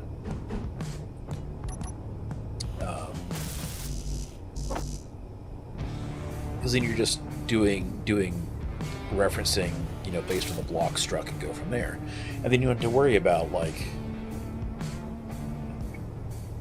you could even have, like, because like right now in Weapon Core, all missile projectiles, anything that could be shot down or intercepted by PDC stuff, has its own HP pool, right? Because that's something that's been present even on like vanilla with missiles, the rockets. You end up in this state where you can have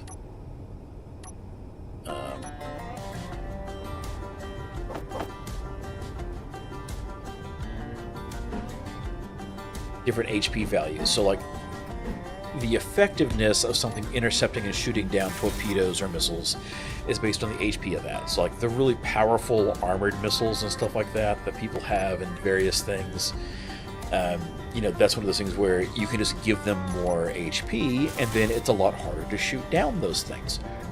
You could even implement that the same way, not through bullet sponging things, but like just being like, yeah, you got to land 30 seconds worth of sustained PDC fire to shoot down this torpedo, which you're not going to do with those times. You don't have to do that. You just go, hey, this missile is a hardened missile. It's like it's heavy armor. so your light PDCs aren't cutting through and taking down that torpedo.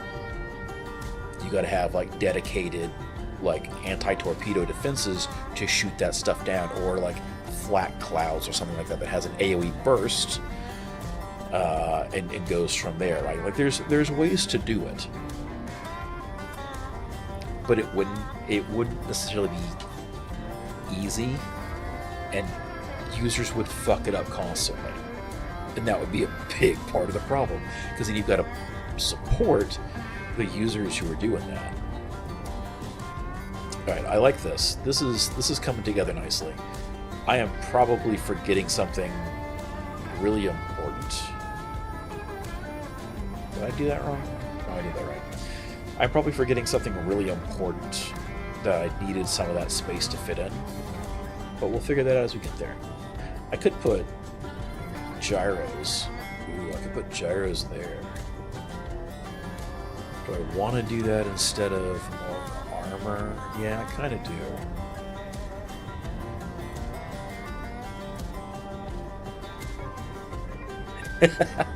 That's always what happens. Man, Space Engineers modding, it's like Skyrim modding, or, you know, like any game that's got a big modding scene to it. You sit there and you're like, is there a thing for this? Well, let's go see what new things are up for X, and then you forget this thing that's been up there for years, that you've been subscribed to and forgotten about, and you come back and you're like, oh man, I want to do a playthrough that uses this because I've never gotten to do it. And then you're like, oh, but this thing.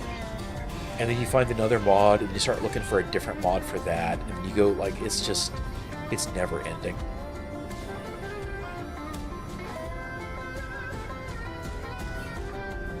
Okay, so how do I want to do that? Okay, so if I put, yeah, no, this is doable. We'll just do reinforced conveyor T's. Now, we can't do reinforced conveyor T's because then I would have to put something in along that face to make it airtight. Okay, so if we do conveyor junctions, which are ugly, but they would work more effectively, I can always go back and remove the junctions and put T's back in.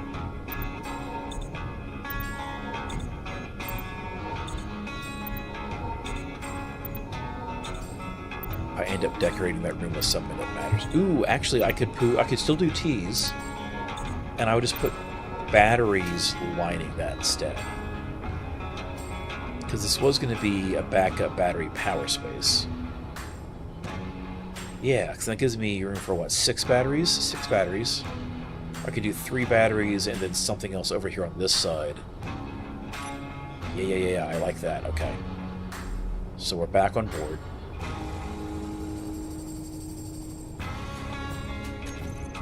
Take this heavy armor plate off so I can get what I actually want.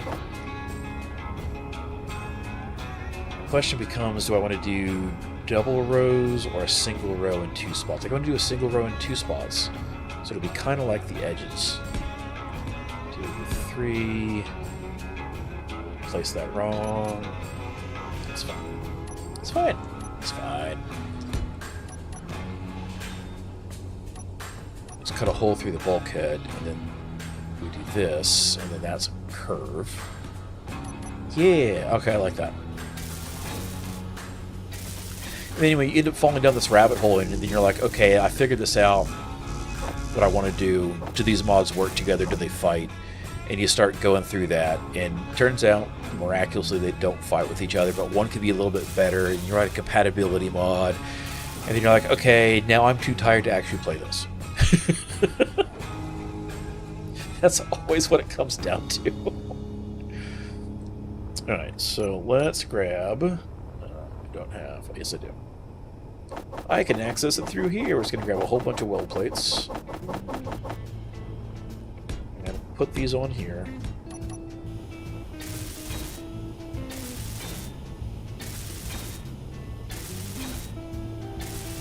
You know, maybe I move that bulkhead forwards 1 block. No, we'll keep it the way it is. We'll keep it the way it is. It doesn't matter. And now I gotta go find... Here we go. There's 5 more hydrogen thrusters. 2, 3, 4. Is there another hydrogen thruster up in the front here that minimizes how far I've got to drag these things? Oh, there is. Look at that. 5. Okay.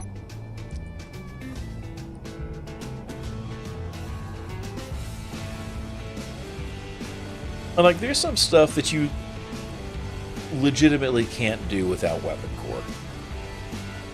Right? Like,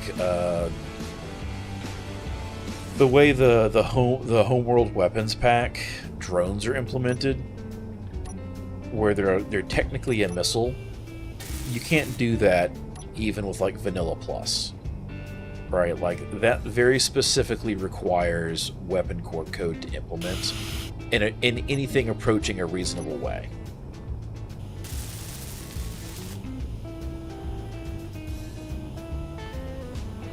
Without adding like a whole bunch of like drone processing logic. Doesn't mean I like it. Like, I won't refuse to play a server that has it, but I'm going to go, do I really want to do combat on the server then? Because even with that, like, with all the fancy stuff, we're like, yeah, there's shield sighting, and there's, like, damage pass-through based on heat buildup, and it still comes down to everything's a bullet sponge. Everything's either a bullet sponge, even with restrictions and limitations to how much power you can have on a grid,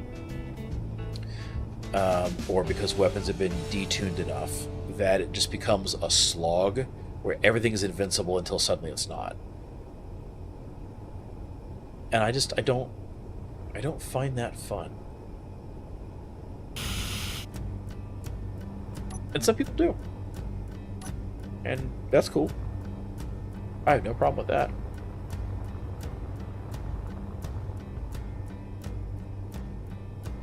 But once the stuff that holds me there is no longer present, I'm not gonna keep playing on that server, right? And unfortunately, because it is a game, you're restricted to one of two things. Either combat does take a big focus, or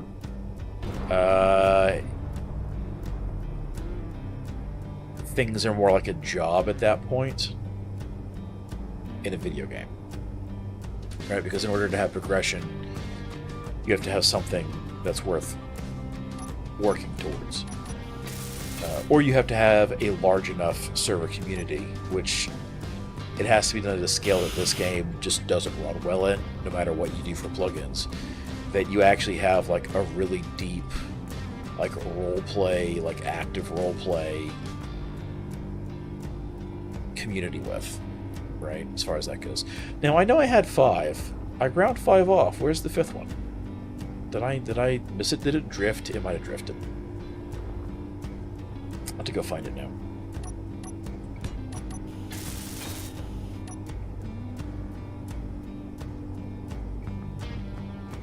No, I don't want to respawn.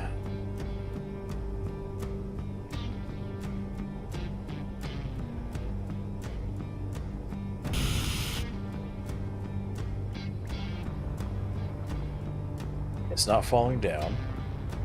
Maybe I miscounted. Maybe I miscounted.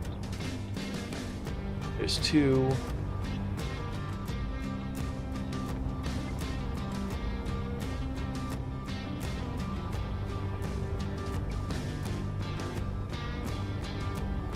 No, because there was 2 here, there was 2 there, and there was 1 on the front.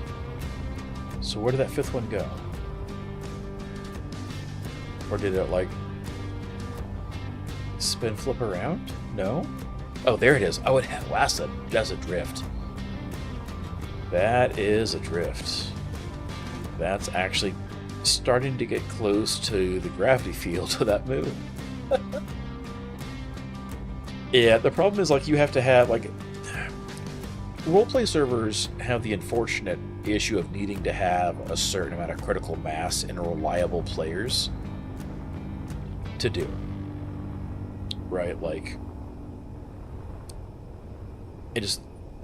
there's not enough, like, the game isn't big enough in general for that. Like, there's a lot of people who play this game. But this is a decade-plus old game. And there's not enough reliable people for that kind of thing to show up. Outside of, like, if you had a really dedicated core crew of people, and it was being used, like, for content creation by one or more people, and it provided an excuse for everybody else to join in and play and show up at the same times or whatever, as far as that goes. And like I liked what Splitsie's Scrapyard thing did, where like people were limited to how much they could play any given week.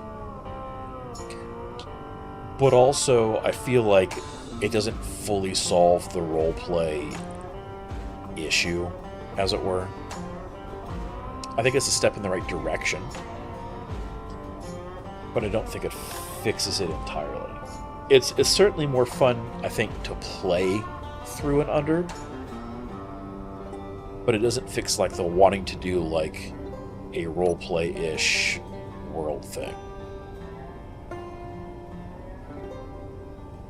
Yeah, and again, that's what it comes down to. Right? You've got scenarios where you have some sort of content creation being done with it that provides like a reason to engage,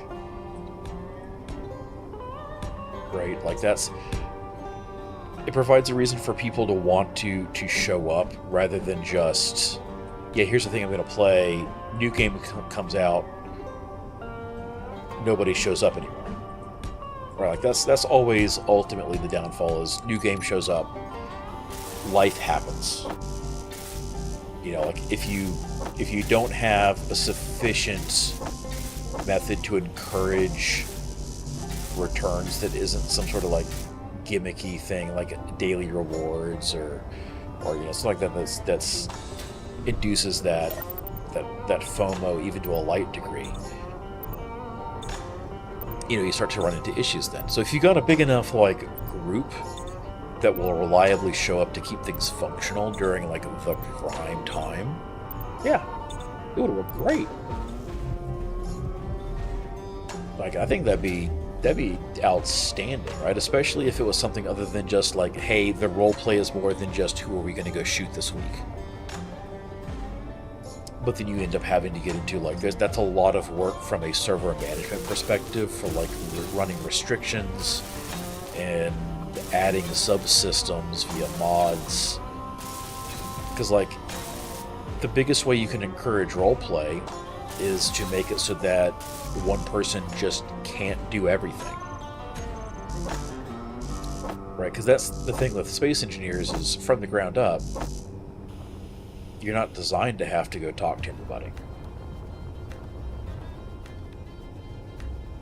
and any system that seeks to change that, whether it's like licenses for mining plots for certain resources, or needing to like accumulate tech research or something like that from some faction to encourage that forced interaction in a roleplay, that's an extra system you got to manage from like a server perspective at that point. Don't like this. Let's remove these heavy armor pieces. Inventory full. Let's remove these heavy armor pieces and change their shape. Does this make things mildly weaker? Yes. I don't think it actually is going to matter, though, as much as I'm concerned it will.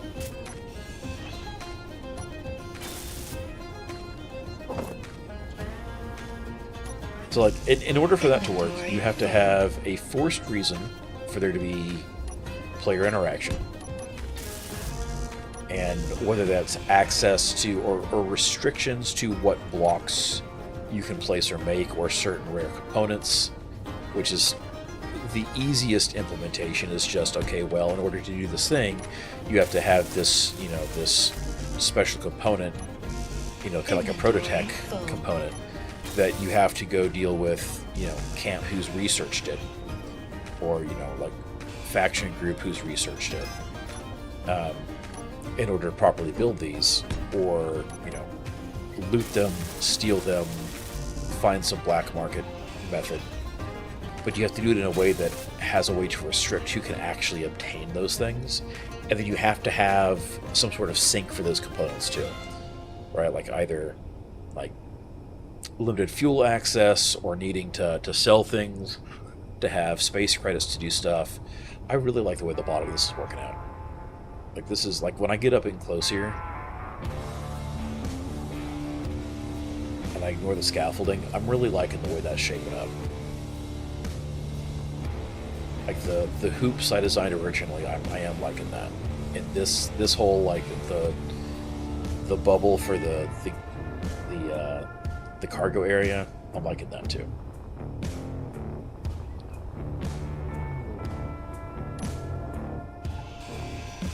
And then you got to have a reason to make people show up at the same time, rather than just playing when they get on and like leaving things or using shop blocks, right? At which point you're back to you need some sort of like driving desire that's not just, you know, like autistic. I want to play.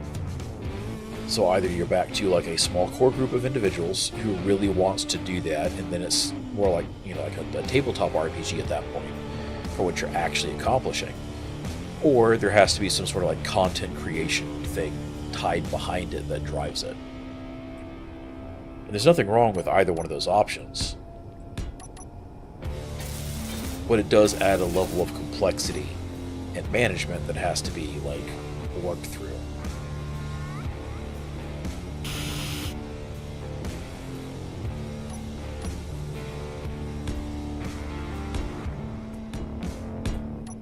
And there's a lot of ways to restrict that, you know, like thing you can't get on your own kind of deal too, right? Like you could have. So like my biggest thing with Space Engineers is, even if we consider, right, that everything, because like the manufacturing, the assembler and stuff like that, it functions more like a 3D printer than it does an actual like industrialized machine. And that's cool and all. But you had better believe, you know, since we're not in like some fancy like Star Trek post-scarcity, you know, reality in the game here, that you're going to have restrictions and licenses for what people are allowed to print off, right? Like either limited production run prints, DRM, you know, encryption stuff. Like there's ways that kind of thing can be enforced. And so I feel like that's one of the things where like you get like a license chip.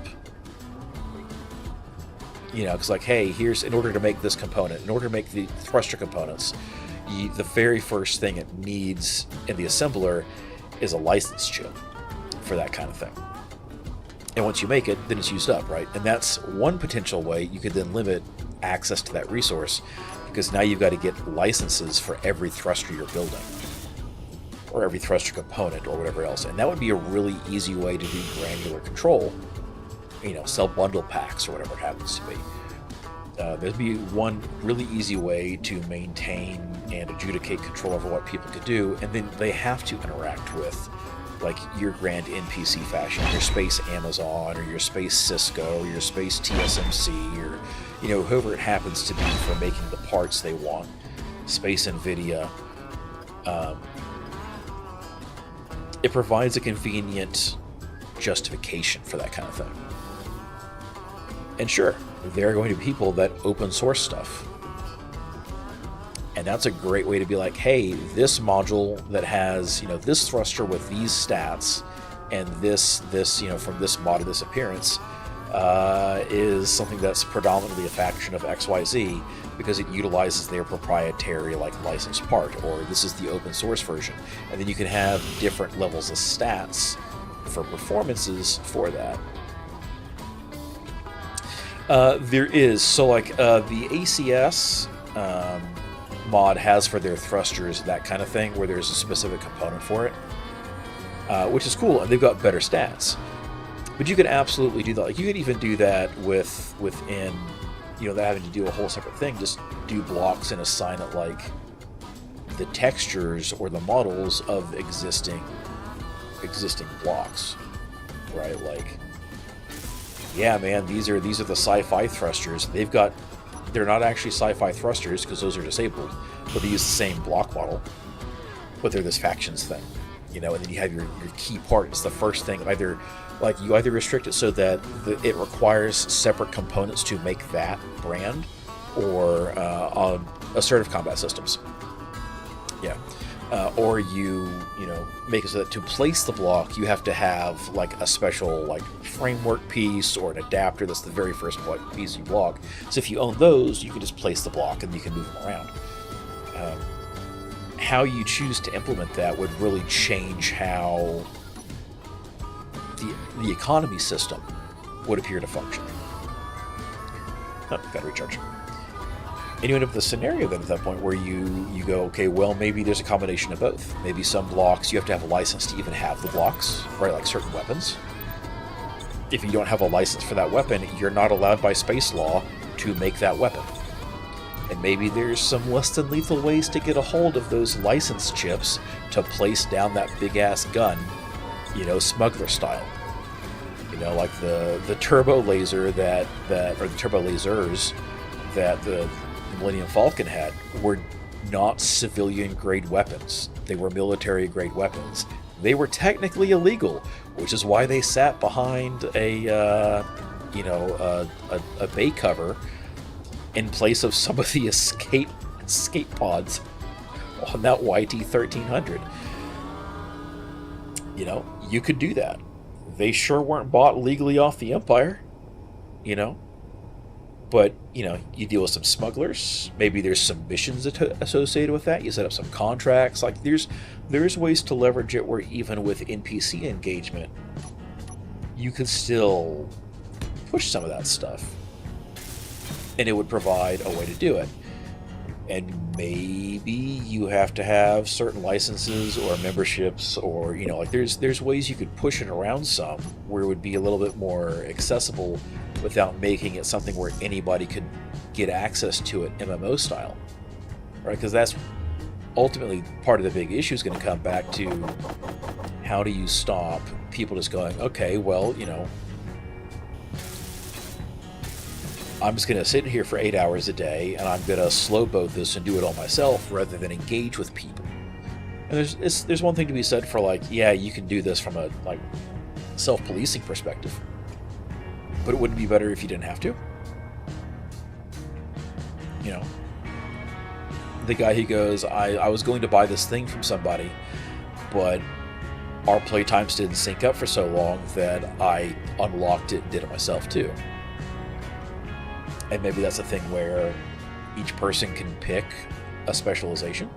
But then how do you keep people from just being like, yeah, we've got 8 people in our player faction, now we've got everything anyway.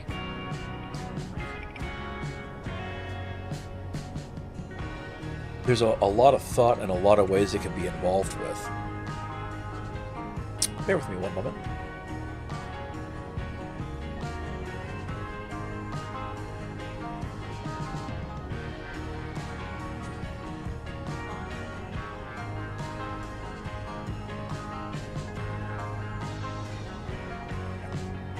Wasn't anything important. It's just, there's... And at the end of the day, there's no way to like, cheese-proof it. Right? Like, if somebody wants to sit there and spend enough time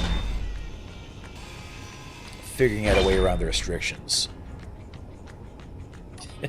He just pulled arms off people.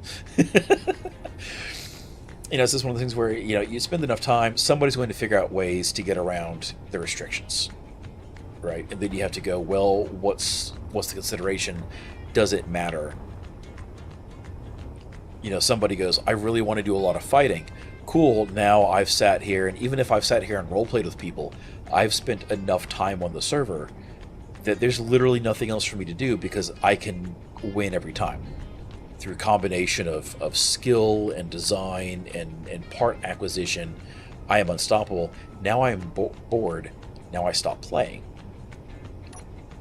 And then you've got a key piece of your roleplay economy that's no longer engaged with it. Or maybe they still keep playing, but because no one can really compete with them, they stop having to engage with the economy itself. So then that has to be planned around without, like, here's some arbitrary fees you have to pay to, like the space police. And maybe that's part of it. Or, like, maybe it comes down to, hey, there's licenses, and if you don't pay the licenses, and you're considered, like, illegally operating for long enough, maybe they put a bounty out and other players get to team up. Or maybe just an admin comes in and just absolutely wrecks your shit. Because, yeah, you may be the biggest dog in the park, but that artillery gun the size of a train doesn't care, and it's going to sit there and blast you from 1,500 kilometers away, and haha, get fucked, the military showed up, right? Like, there has to be some very clear restrictions then.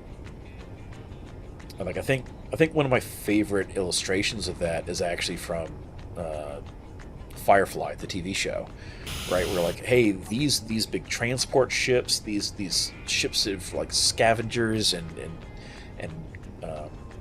smugglers, they're pretty big. There's some guys who've got some really big, pretty decently armed and armored ships, you think. And then the episode comes along where you actually first see the Alliance's battle cruiser that shows up to deal with them, and it's like a Star Destroyer compared to, like the Corellian blockade runner that we see in the opening of, like, episode 4 Star Wars, where it's chasing and shooting. They're just massive in comparison, and their weapons just vaporize things. But they're military, so they don't get brought out for regular system stuff. They don't get used for policing actions. They only show up when shit's gone real damn sideways. They're your ace in the hole of, like, a cheaty admin thing to keep people in line. But you run the risk of pissing people off then, even though it's used legitimately, because people will just get butthurt to get butthurt because you shat on their overpowered fantasy, power fantasy, and it doesn't matter that they were making things bad for everybody else. You ruin their fun, so they're gonna, and then they leave. Is there a lot of overlap between the people who are typically, like, kingpins of like roleplay interaction and or roleplay economic involvement? I don't think so. At least not in my experience. Right? Doesn't mean it's not the case, but it's something that has to be thought of and planned for. We're going to grind that away first, because if I cut this free and it's surrounded with freeze eyes, it's going to explode and rip things off everywhere. Totally haven't done that more than once. Totally not. Like, there always has to be the background threat of something bigger out there, where you can be the mafia don, you can be the big guy, you can be the kingpin. But, like, even the Joker didn't mess with the IRS. You can be a wildly successful supervillain, and there's always going to be somebody bigger. There's always a bigger fish, and you don't want to draw their attention.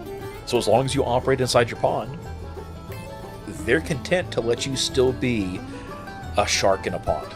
They have no care about that. But when you start, like, causing problems outside that pond, yeah, they're going to show up. And the difference between, like, a militarized planetary militia force, or even like a trade lanes militia force, is far different than actual system military. What keeps mercenaries in the MechWarrior universe from just going around and blowing up shit because they can? Well, the answer is almost always the Mercenary Review Board. Well, why do they care? Because the Mercenary Review Board will just show up and wreck their shit. And that's all there is to it. They'll go, hey, you're not under our protection. This planet's allowed to nuke you. Oh, you moved to a new system? Congratulations, your jump ship is now fried. Have fun with that. stuff that only comes into play with like big intersystem military type stuff. And I think as long as things are set up in a way that like there's expectations for the players, that could work. I know there's a mod out there that allows you to do like ship classes, like for size restrictions, like, you know, between X number of blocks and Y number of blocks, you know, you end up with this scenario where... Did I count that right? Yeah, okay.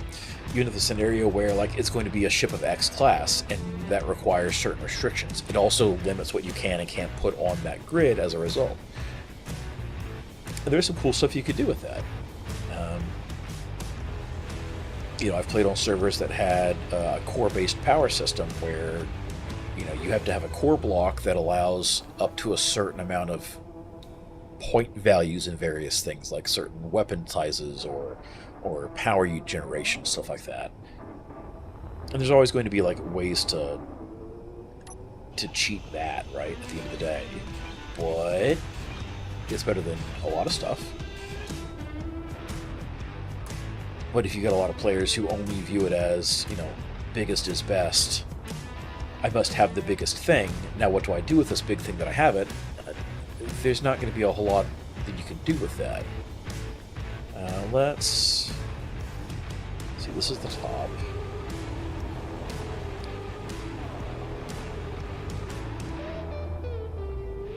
So if I gave up this underspace, because I had wanted to do like a walkway, but if I gave up the underspace, I could do 1, 2, 3, 4. Okay, if we do this, and then we put down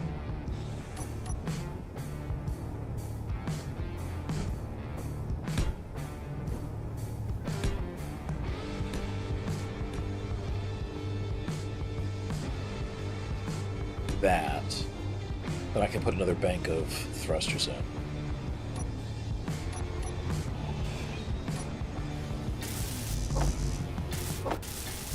Like, in order for roleplay to work and be continuously engaging, you have to have, like, a greater meta-narrative going on for why things are restricted the way they are, I guess. That's ultimately what I'm rambling and trying to get at, is if you don't have something that goes, hey, even if it's just like, this is a rim location or some backworld thing or some backwater system, or it's not really officially policed, but, you know, there's corporations that have controlling interest here for licensing, but, you know, independent contractors are allowed to do stuff and, you know, work as contractors for these companies and against each other. As long as they don't mess up the corporation's interest too much, the corporations don't care. But if you do, then maybe the corporations call in the big guns. Right, like, sure, they've got their in-system police, their rent-a-cop stuff, you know, and maybe some of them are pretty good, right? Like, they're a big company. They're gonna throw some big money at being able to, you know, hire some actual skilled talent for security that only gets used when things get real bad. But if that still doesn't work, maybe they call in system authorities, like, yeah, this sector has an actual military. It's not normally here, but if the company goes, hey, we've got evidence that people are doing a whole bunch of problems and badness, maybe that's enough to get them to come in and rough some stuff up. And then you get an actual capital cruiser showing up and punching a torpedo or, you know, like a plasma burst through your 9,000 block ship, and then just jumping back out again because they no longer care because you're blown up. As long as there's some sort of like background story you can point to, I feel like it would still work without having to worry about like the worst of the shitters.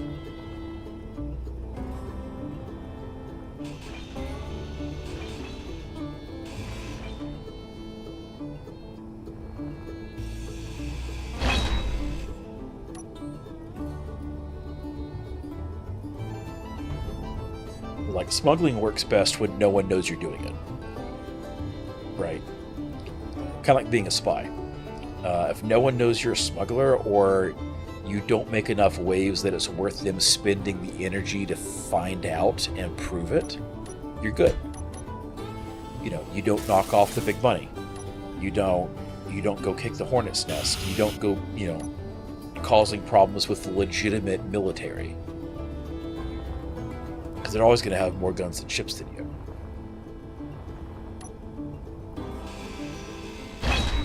And it's very easy to then go, hey, here's some background sim and some background story that's going to justify doing a bunch of stuff with this.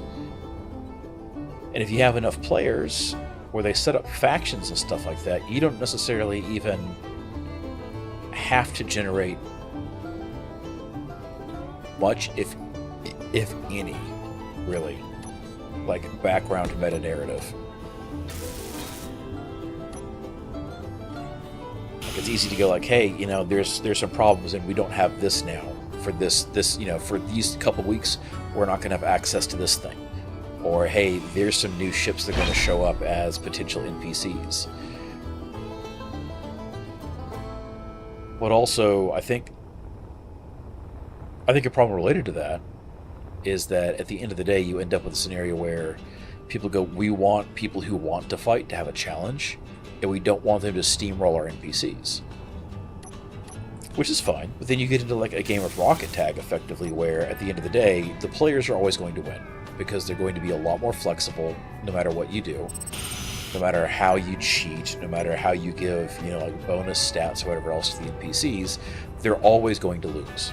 It's just a matter of waiting for the players to figure out the secret. Whether that's like special sniping or, getting up close and grappling with the ships or whatever else. Like, for the longest while, and even still to a degree, hydromanning and just using your jetpack to fly in and grind your way into ships, it's a thing that a lot of people try and stop. Well, I mean, in space, boarding parties are still going to be the most effective and functional method to gain control of a ship no matter what, unless you're trying to destroy it. Like, if you're not trying to destroy it, you have to get boots on ground in order to take it. And so in a way, hydromanning is good. It's reasonable. If the issue is how hard it is to get into stuff, cool, make some changes to how effective some of that stuff is, right?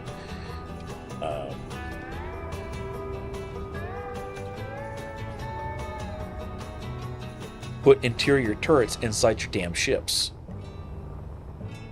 If you don't want people punching a hole in the outer hull and just flying in and taking out the key components in your remote controls, put some damn interior turrets inside your NPC ships. I think that's all the thrusters off this.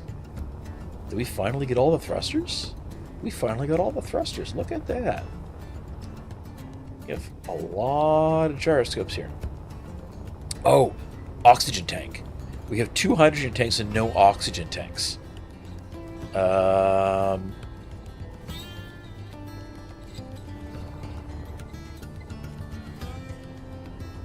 Where do I want to put an oxygen tank? Where can I put an oxygen tank? Maybe I do it...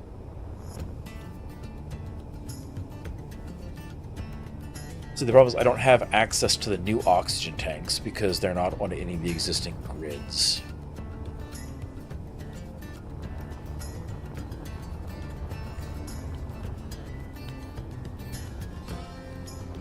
So we're stuck with the regular tanks. Do I want to change this and make it a T and pipe the oxygen system into the, the thruster array? Maybe I do? Oh, wait. What if we just replaced part of the conveyor network with a tank instead? I could even just stick it in here at the top of the cargo hangar. That works. It's like, either way, you're ended up in a scenario where you need a little bit more, something a little bit more curated than just people log on and have fun and roleplay. Because you still end up needing, like, some sort of, like, overlord role to push just a little bit of narrative change so that there's a reason to keep showing up to play. It's like restricted playtime, restricted resources in some fashion. Right? And like there's servers that, like the Expanse server cluster, where like there's some restrictions in a lot of things, but I don't know that it solves the issue entirely. You know?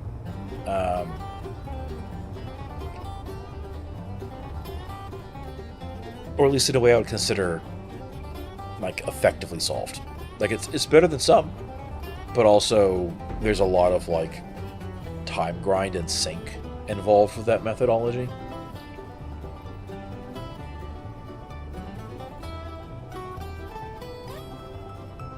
I don't know. It's something I've given thought to more than once. And there's a reason why a lot of good roleplay based games that are like stuff like that use some sort of like, hey, this isn't like a regular day in the life of, this is like a one-off snapshot of a thing. You know, this is a shift. Yes, absolutely. There will always be the white whale. 100%.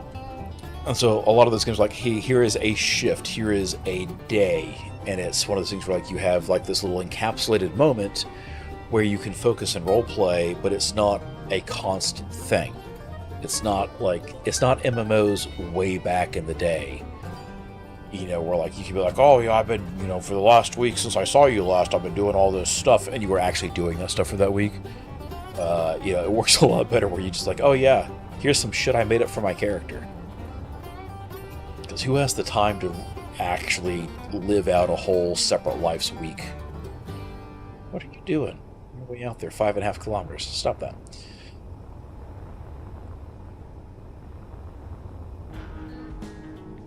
So I think if we cut here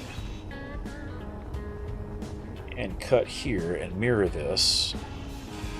Inventory full. Okay. And there's something to be said for just not trying to control all of it, because you can't. Right? Like you can make contingencies for some things,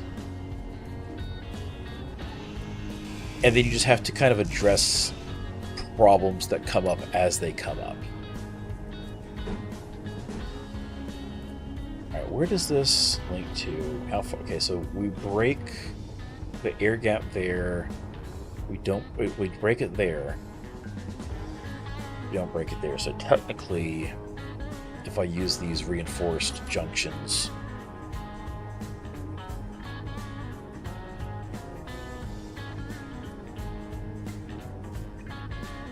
I really want to use the reinforcements though, because they got so many more hit points.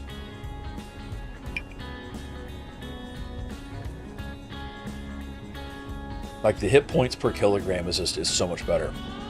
But conveyor junctions, no, tell you what, I will use them, but I will put a break in.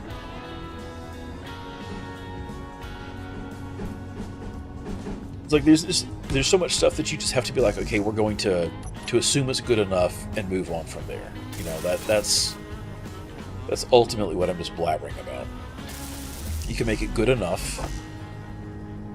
You make it good enough, and then you address the problematic outliers. And sometimes that's just pulling them aside and be like, hey man, I get you found this thing, but this is kind of an exploit. It wasn't intended. Please stop. You know? Or you just do like, hey, here's the news flash for this week. Thing. It's like, oh man, that stops my fun little exploity thing I was doing. And then you solved it in-world as well. But like setting expectations is really important within that too. Did I do that wrong? I did do that wrong. I placed these blocks incorrectly. Here we go. Because if everybody's not on the same page, then yeah, people are going to get upset. people are going to find things that they don't realize are exploits, and they're going to feel like they're being unfairly punished for finding, you know, something to do better than other people. And it'd be nice to think that, you know, like, people are all going to be adults about it and mature, but that's not how that works. And every single one of these things that fixes a problem adds admin load. Not even, you know, bringing in things like space engineers' goofery and breaking things that shouldn't, or bugs, or grids bugging out, or signal crashes, you know.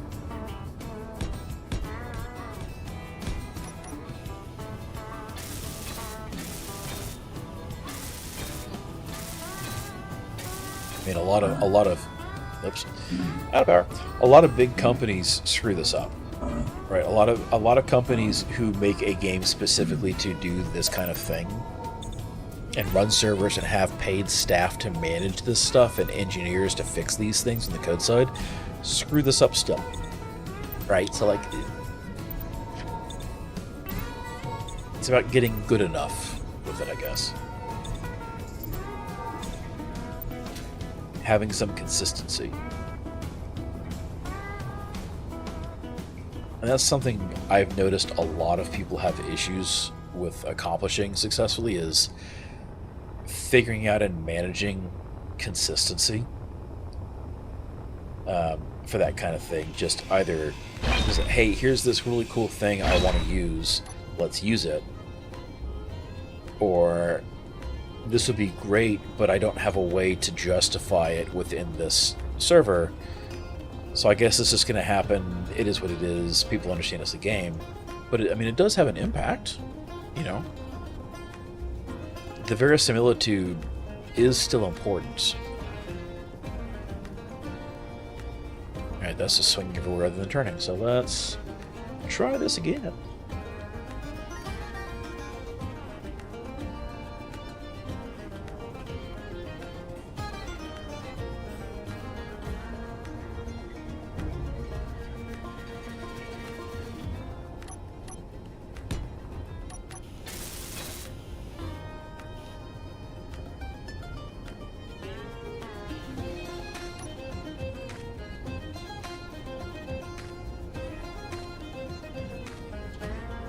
This is so much easier in space than it ever was on Satreus. Like, I would have had to use a forklift to manipulate that, or a crane otherwise.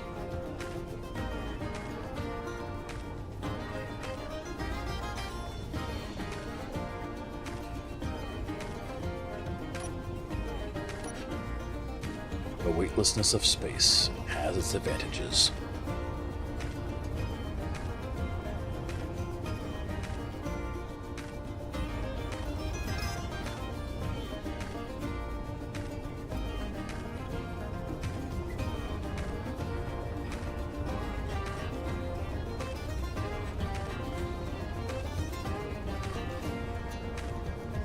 I think for me the hardest thing for something like that too is the fact that you have to give up a certain amount of creative control. Right? Like you have there's always your vision for things, right? But as you add people to anything, you have multiple visions then colliding. Or if there's not a vision by the person you add, there's still their interpretation of your vision. And you end up in scenarios where things will happen you don't expect, you don't want, you don't intend. Things that are hard to drive, like any sort of lore-driven verisimility to it, where you end up in a scenario where, yeah, this doesn't, this is a violating of primary lore of the setup or something like that, and there's not a good way to handle it. And learning how to let go of that, I think, is my personal biggest struggle for any kind of thing like that.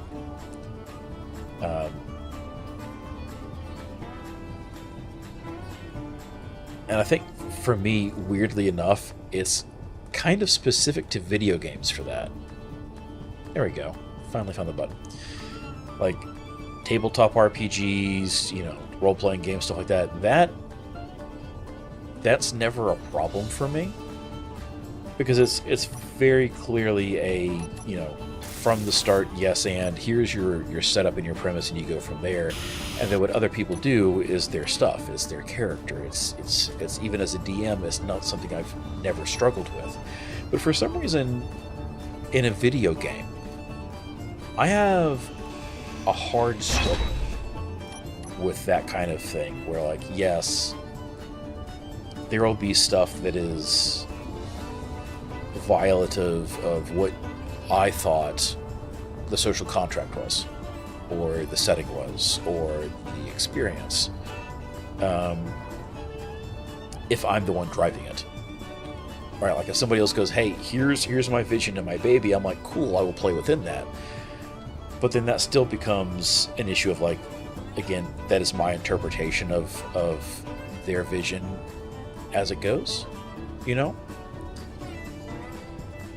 And it may not match, it may not be correct, it may be completely and totally wild and out of, you know, like left field for what they had intended. But they don't complain about it because they understand that, and they don't struggle with it the same way I do for that kind of topic. And I don't quite know what to make of that.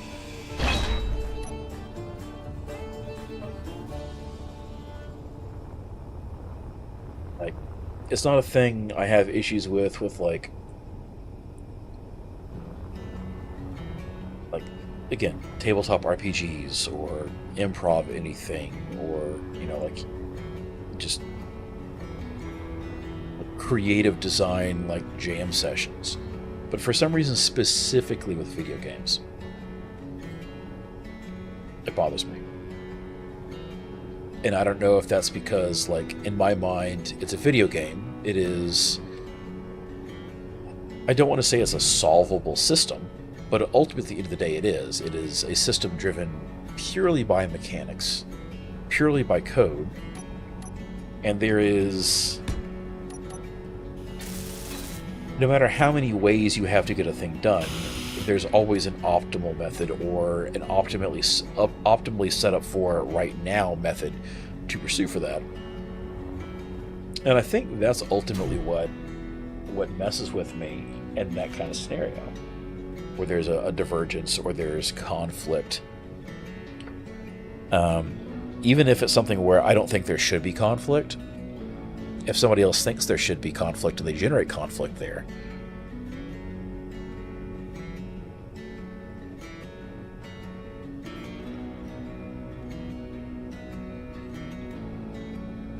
and it's just something I struggle with. And I've never figured out why. Alright, so for the top, I definitely need to go up along the spine.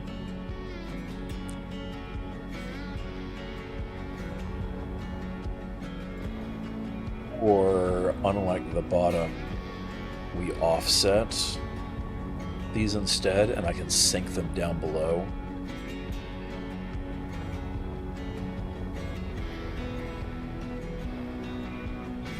I think part of the issue is I don't quite know yet how I want to do, like, the bridge dome. How far up I want it to go. Because I could side sink.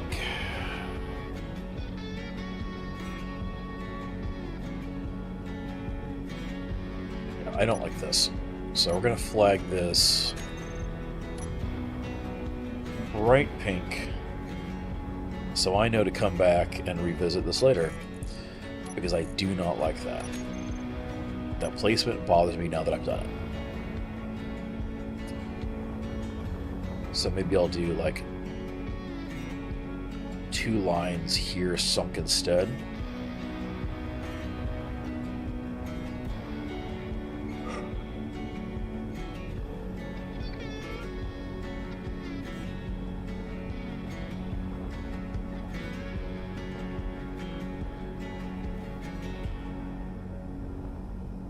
Yeah, I don't know.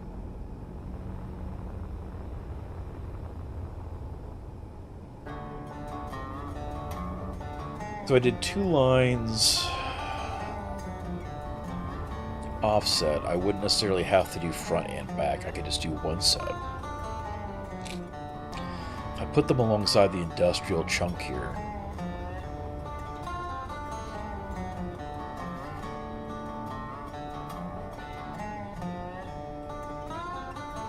It does give me some options.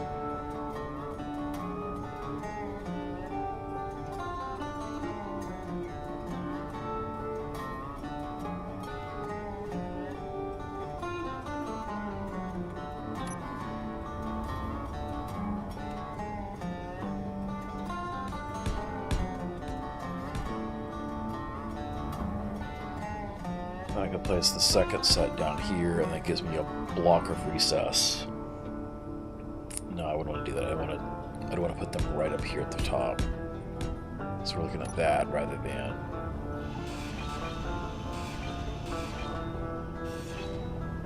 than this. We'd be looking at that,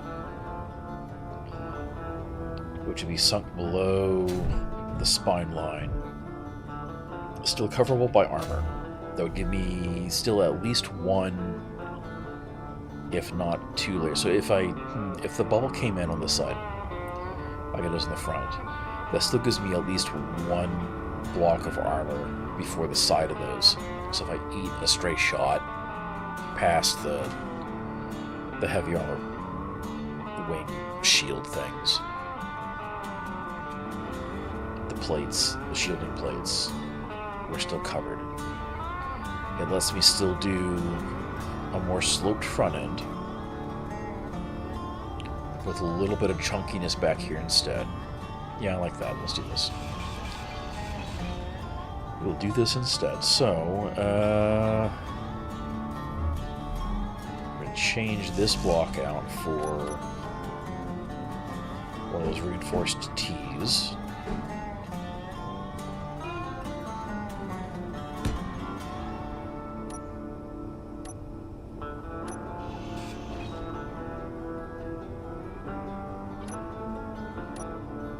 We'll face it this way.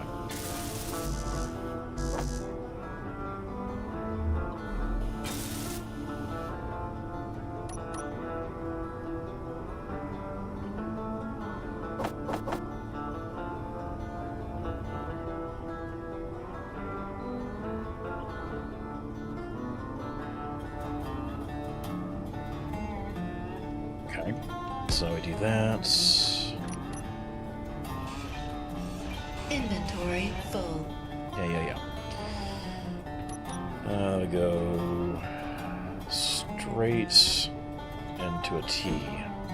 So there's 1, 2, 3, 4, 5.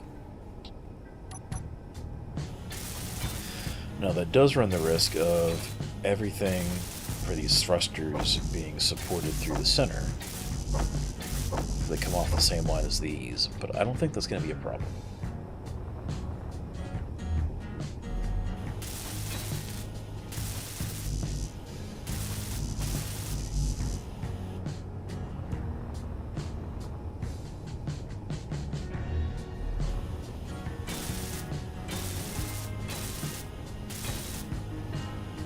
Yeah, that worked out. Okay. There's a 5. Let's go recharge your suit, and I will cut free those other thrusters.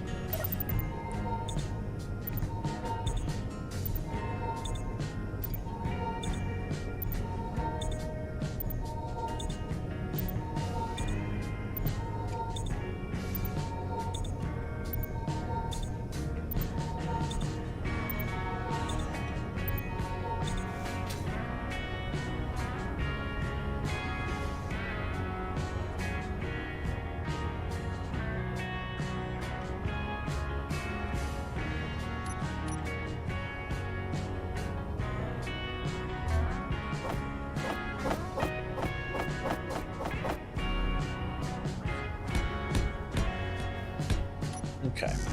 Yeah, I'm already feeling better about this. They haven't even been moved yet, and I feel better about this. I like this better.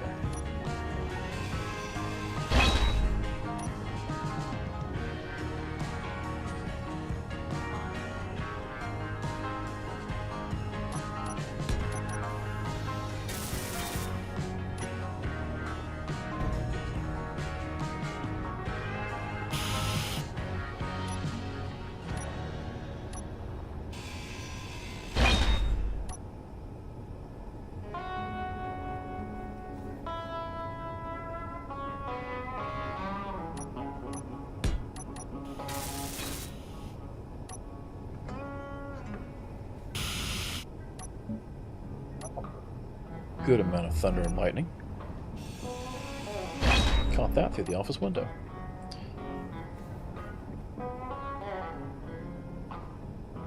Hopefully that means we'll actually get rain.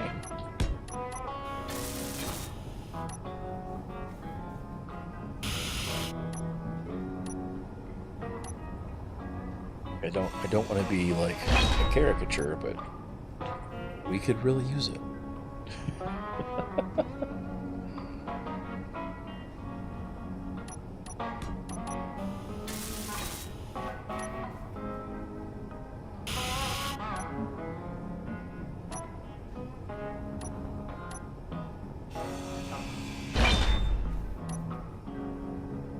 Alright, then just have to replace the old conveyors back where they were.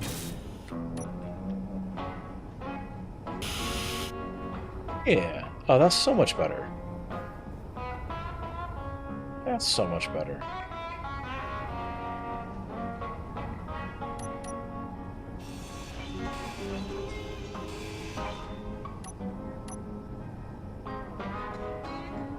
How are these? These were facing the left? Yeah.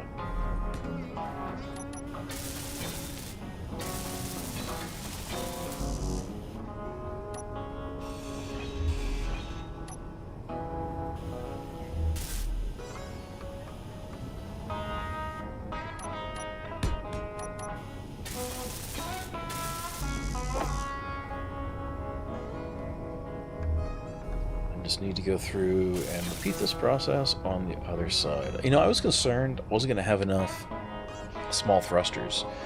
There's a whole bunch on those two pieces of salvage on the other side of the Phoenix there, plus this whole wall still. And I think we'll do just fine.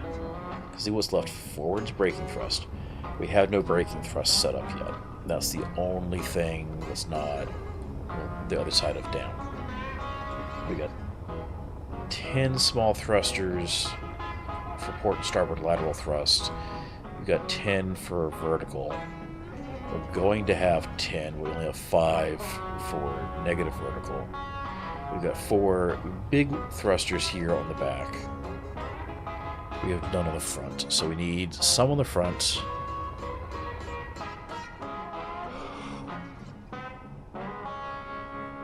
I think I want to change and add some small ones to the back here, just so I don't have to use hydrogen. Actually, no, maybe I do want to leave these here.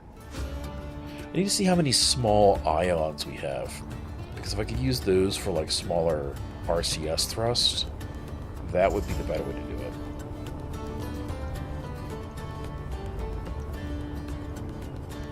Okay, we have a lot more than I thought. Okay. Oh, yeah, okay, so yeah, no, we're fine. I'm going to leave just the big thrusters on the back. I just gotta figure out where I'm gonna hide reverse thrust. Because that has not been planned for yet. Maybe I'll do like an outer ring.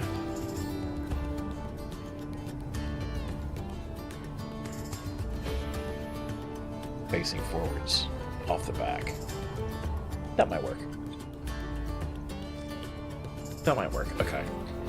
So, oxygen tanks, I'm going to slip into the spine.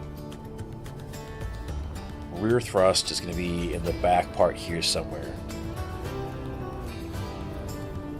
No, this has been a lot of good work tonight. Like that's really coming together shape-wise. Got almost all the needed thrust plumbed up. I feel like that's good. Like there's a bunch of like mechanical stuff that has to be done. There's some stuff with like detailing, and then all the internals have to bring in gyroscopes, have to bring in batteries, have to bring in vents for oxygen, H2O2 generators. Actually, how many H2O2 gens do we have over here? I need to try and pull some off some salvage. Now we got, what, 3 there? 4. Yeah, we got plenty. 5, 6. Oh yeah, we're good. We're good. We got this. Alright. So that's cool. We can keep working on that next time, because that's when we're going to work with this next. Hopefully, next week. Hopefully there won't be any goofy scheduling stuff like last time. And it won't be a problem. We'd hope to see you back. It'll be next Thursday, 8 p.m. Eastern Daylight, as always, UTC -4. If you like this, give it a thumbs up. If you thought it was garbage, give it a thumbs down. If you thought it was garbage, why are you still watching this at the very end? If you watched it live, I'd especially appreciate you, everybody in chat. If you've watched this after the fact, especially do it, because you didn't get to interact with anything, and you still watched it, so I appreciate that. You all stay safe, as always. Stay goose. Maybe I can get my stuff to work. Nope, none of my stuff's working. Y'all just get a live send-off. Have a good one.